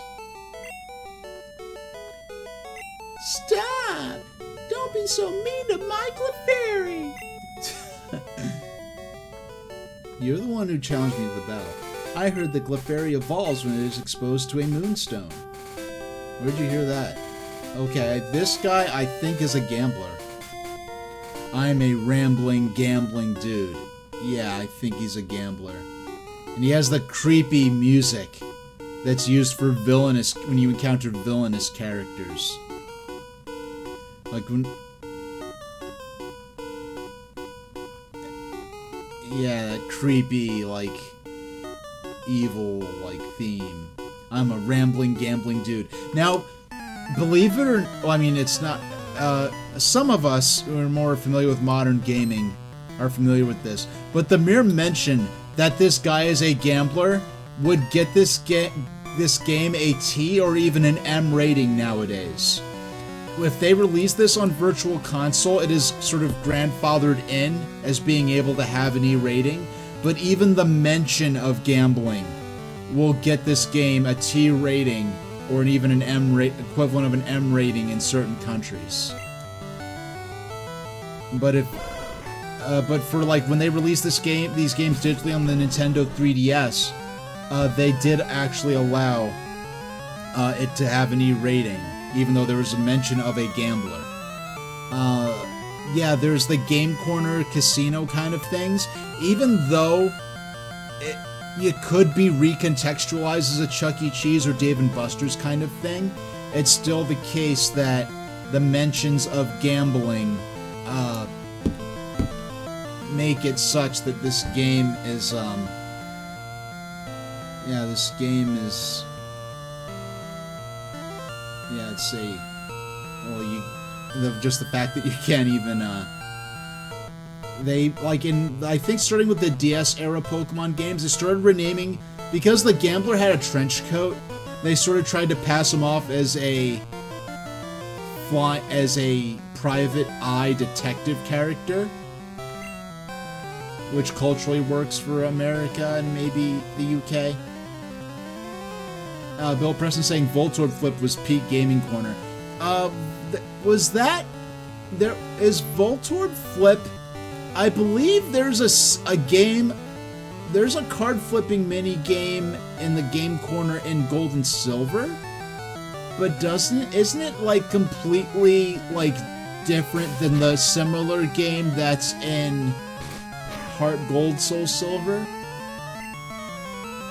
I think it's in Heart Gold Soul Silver, but I think it's like fundamentally changed to the point where it is effectively a completely different game, if I remember correctly.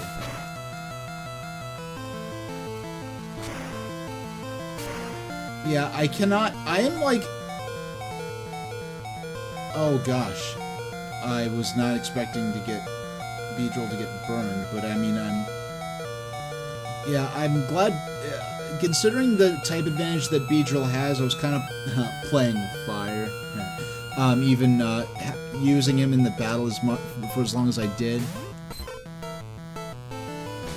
There was definitely some kind of secondary game in the game corner that had something to do with flipping cards, and I think it involved Voltor, but I believe it's a fundamentally different game. To the point where when I played Heart Gold Soul Silver, I was actually kind of initially disappointed by it. Yeah, I remember the Gold and Silver Game Corner music. That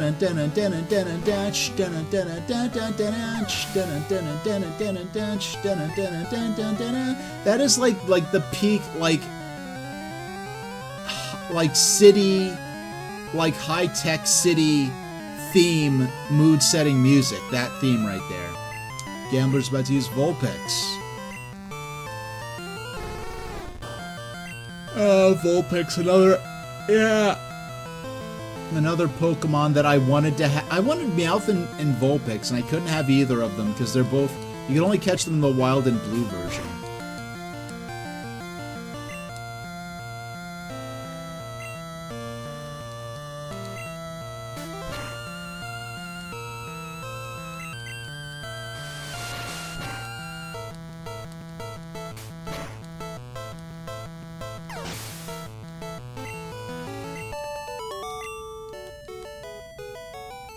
Gambler missed the big score. And Bill Press is saying they heard a really good remix of that theme, mixing it with Get Lucky by Daft Punk. I'm gonna have to check that out after the stream. Yeah, let's, we don't want to use a revive. Let's, heal up. And hit the route again. See how far we can get by 8:30. I'll set a timer for myself to remind me not to have too much fun. Not that Hey, and an ad break will start in 3 minutes. Sorry, everyone. Do links get purged? I don't have them set for that, so if you want to go ahead and drop the link, you can go ahead. Yeah, only like, I don't think, I've been streaming for 5 years, and I feel like in 5 years I've had 5 spam bots ever drop links in chat, unexpectedly. In the future, if I ever grow a larger audience and get more attention, more traffic, I might have to change that, but links don't get purged for now. All right, I'll make sure to check that out. Beedrill's the one that knows Cal. Is there any trainers in here? No, it's just a grass field for Pokemon encounter opportunities. Ekans! I raised an Ekans once, okay. Yeah. Poison, bug against poison, is how, I forgot how effective, oops. Yeah. Yeah, I did not want to knock them out instantly, but... Oh, right, I forgot that you can... catch Growlithe here. Wow. I'm not interested in raising one, but it's...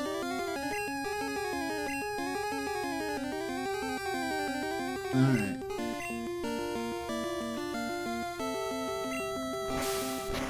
Alright, there we go. Oh, doggone, I was hoping... I pushed it a little too far.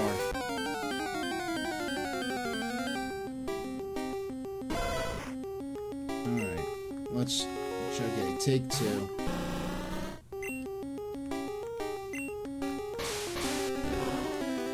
Okay, not very effective.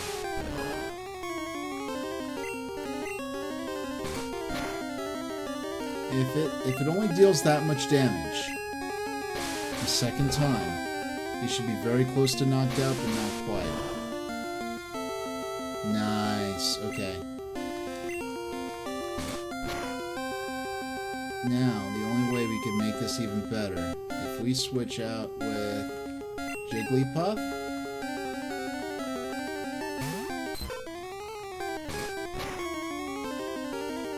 There we go. And we sing. Yeah, put him to sleep. What? That was garbage. I mean, it's realistic, but...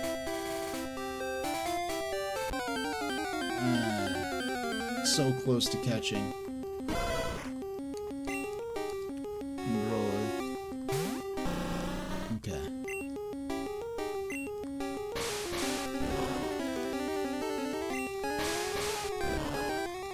Alright. Wow, again.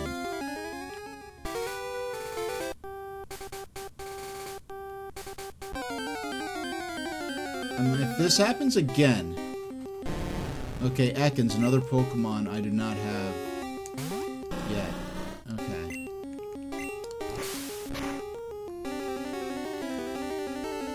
Okay, that's actually pretty much perfect.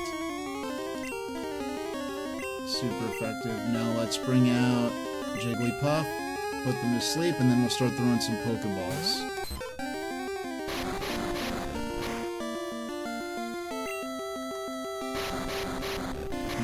It's just what... Yeah, and it's funny, like, cause I've went through this entire stream, and in the context of my disenchantment with the Pokemon games, I haven't even discussed, like, the behavior of the Pokemon Company and Nintendo in regards to retroactively patenting things that Pokemon did not create to begin with. Alright. Take a few more tries. Nice. We're doing good so far.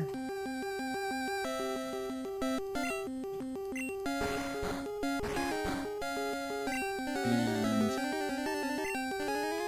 item. We have 4 Pokeballs and 2 Great Balls. Let's try a Pokeball. We're getting into the range where you're gonna need to start using Great. This is probably some of our last Nice. This is probably some of our last opportunities to get rid of some of these regular level Pokeballs. Start relying more on Great Balls and eventually Ultra Balls. Give a nickname to Ekans. No.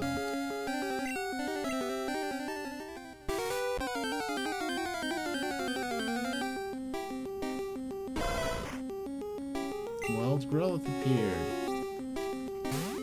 Beedrill. Alright.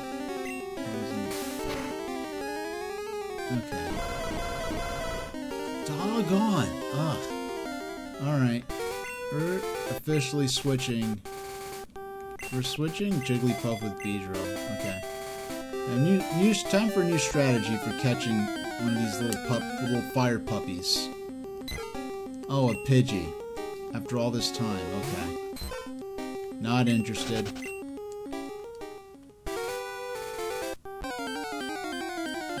Okay.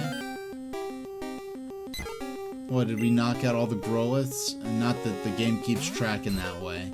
I wonder... Okay.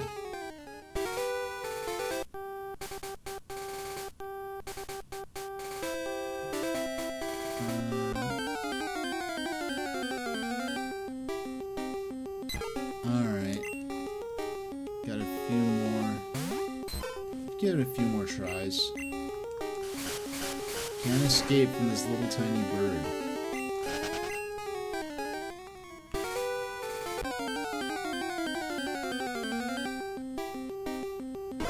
Nice, that's what we want to see. Alright. What? Immediately. On the first turn, come on.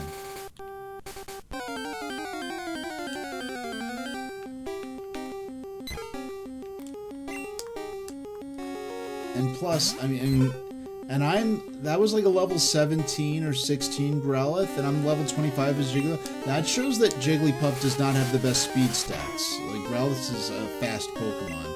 Yeah, your speed stats depend, was the main factor that determines which Pokemon will get to move first in a battle.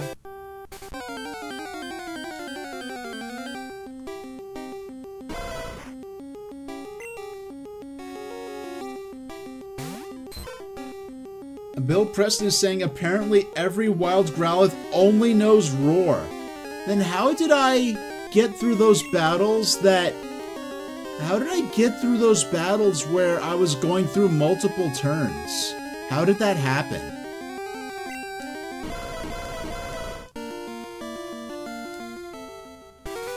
Alright, yeah, it's good to know. Save us a little time.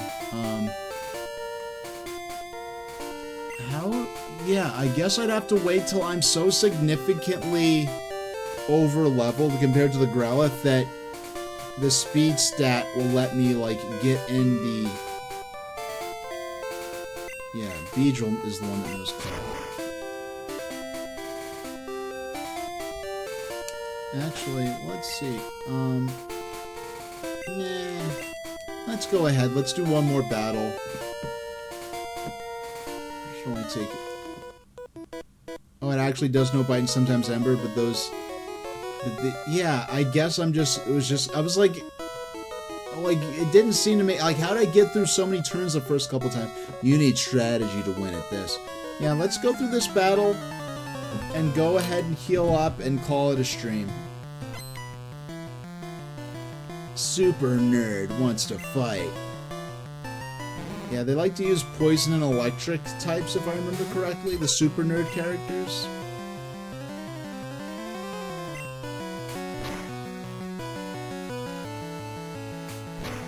Oh.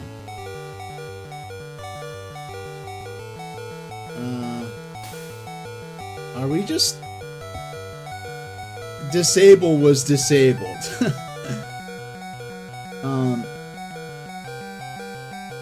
Yeah, that's about right.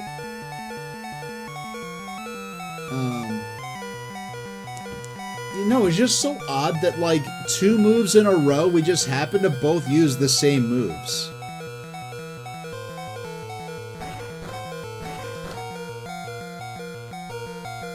Alright.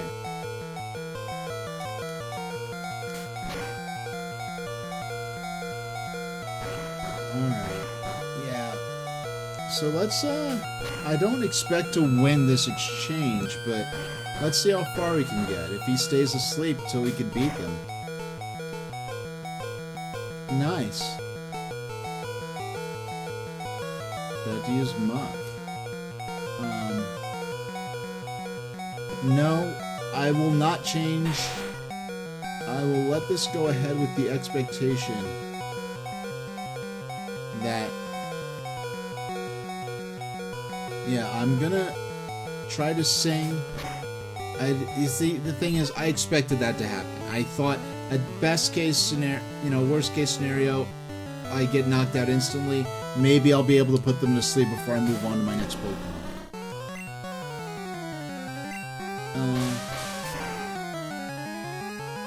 Yeah, Bug is super effective against poison. I would not have thought that. I do not have the chart. That's the type advantage chart memorized, so a lot of this is me genuinely rediscovering this live. Nice! Cool! Alright, did not... Yeah, it's been... Yeah, I don't know. I was not expecting that to happen, but I'm glad it did. If we can, let's say... Level 26. Super Nerd is about to use Grimer. Will he exchange Pokemon?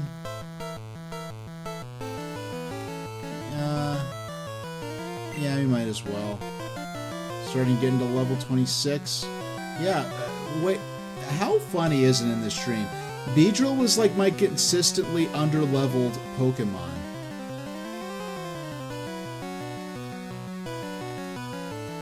and Bill in chat is saying that in Gen 1, Bug and Poison are super effective against each other, but only Gen 1. Okay. Now, Beedrill went from being like my most consistently underleveled Pokemon to now being like the first of my Pokemon that is at like level, to reach level 26. It's actually ahead now. Let's send out Pikachu. It's been a minute.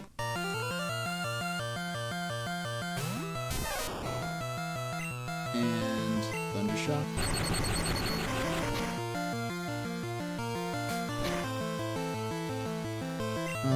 Yeah, let's use Flash.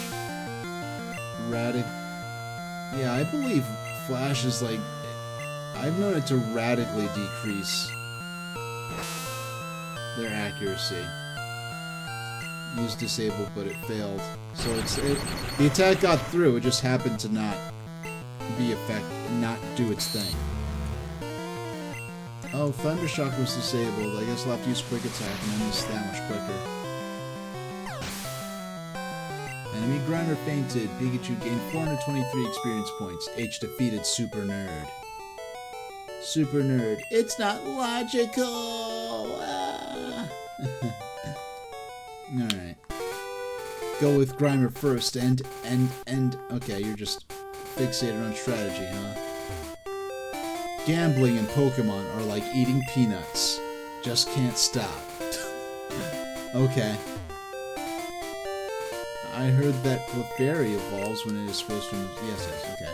So we'll go save, and we'll call it a stream. We'll go heal up and save. Welcome to our Pokemon Center. We heal your Pokemon back to perfect health.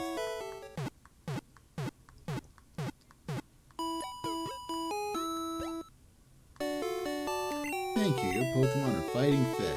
We hope to see you again. Alright.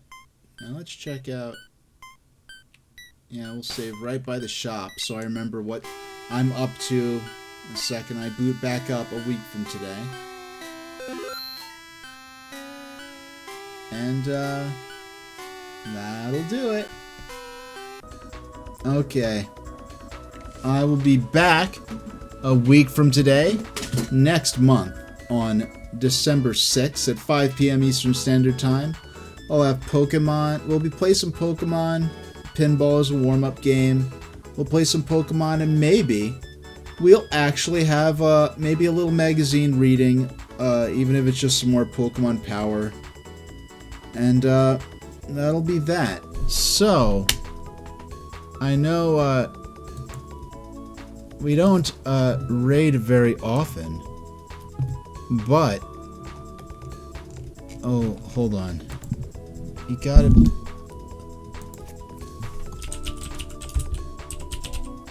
Alright, there we go. Yeah, so, my buddy, the Mecha Kong, is playing Super Mario Bros. 2 on the Super Mario All-Stars collection for the Super Nintendo. So, I will see you all next time, and thanks for watching.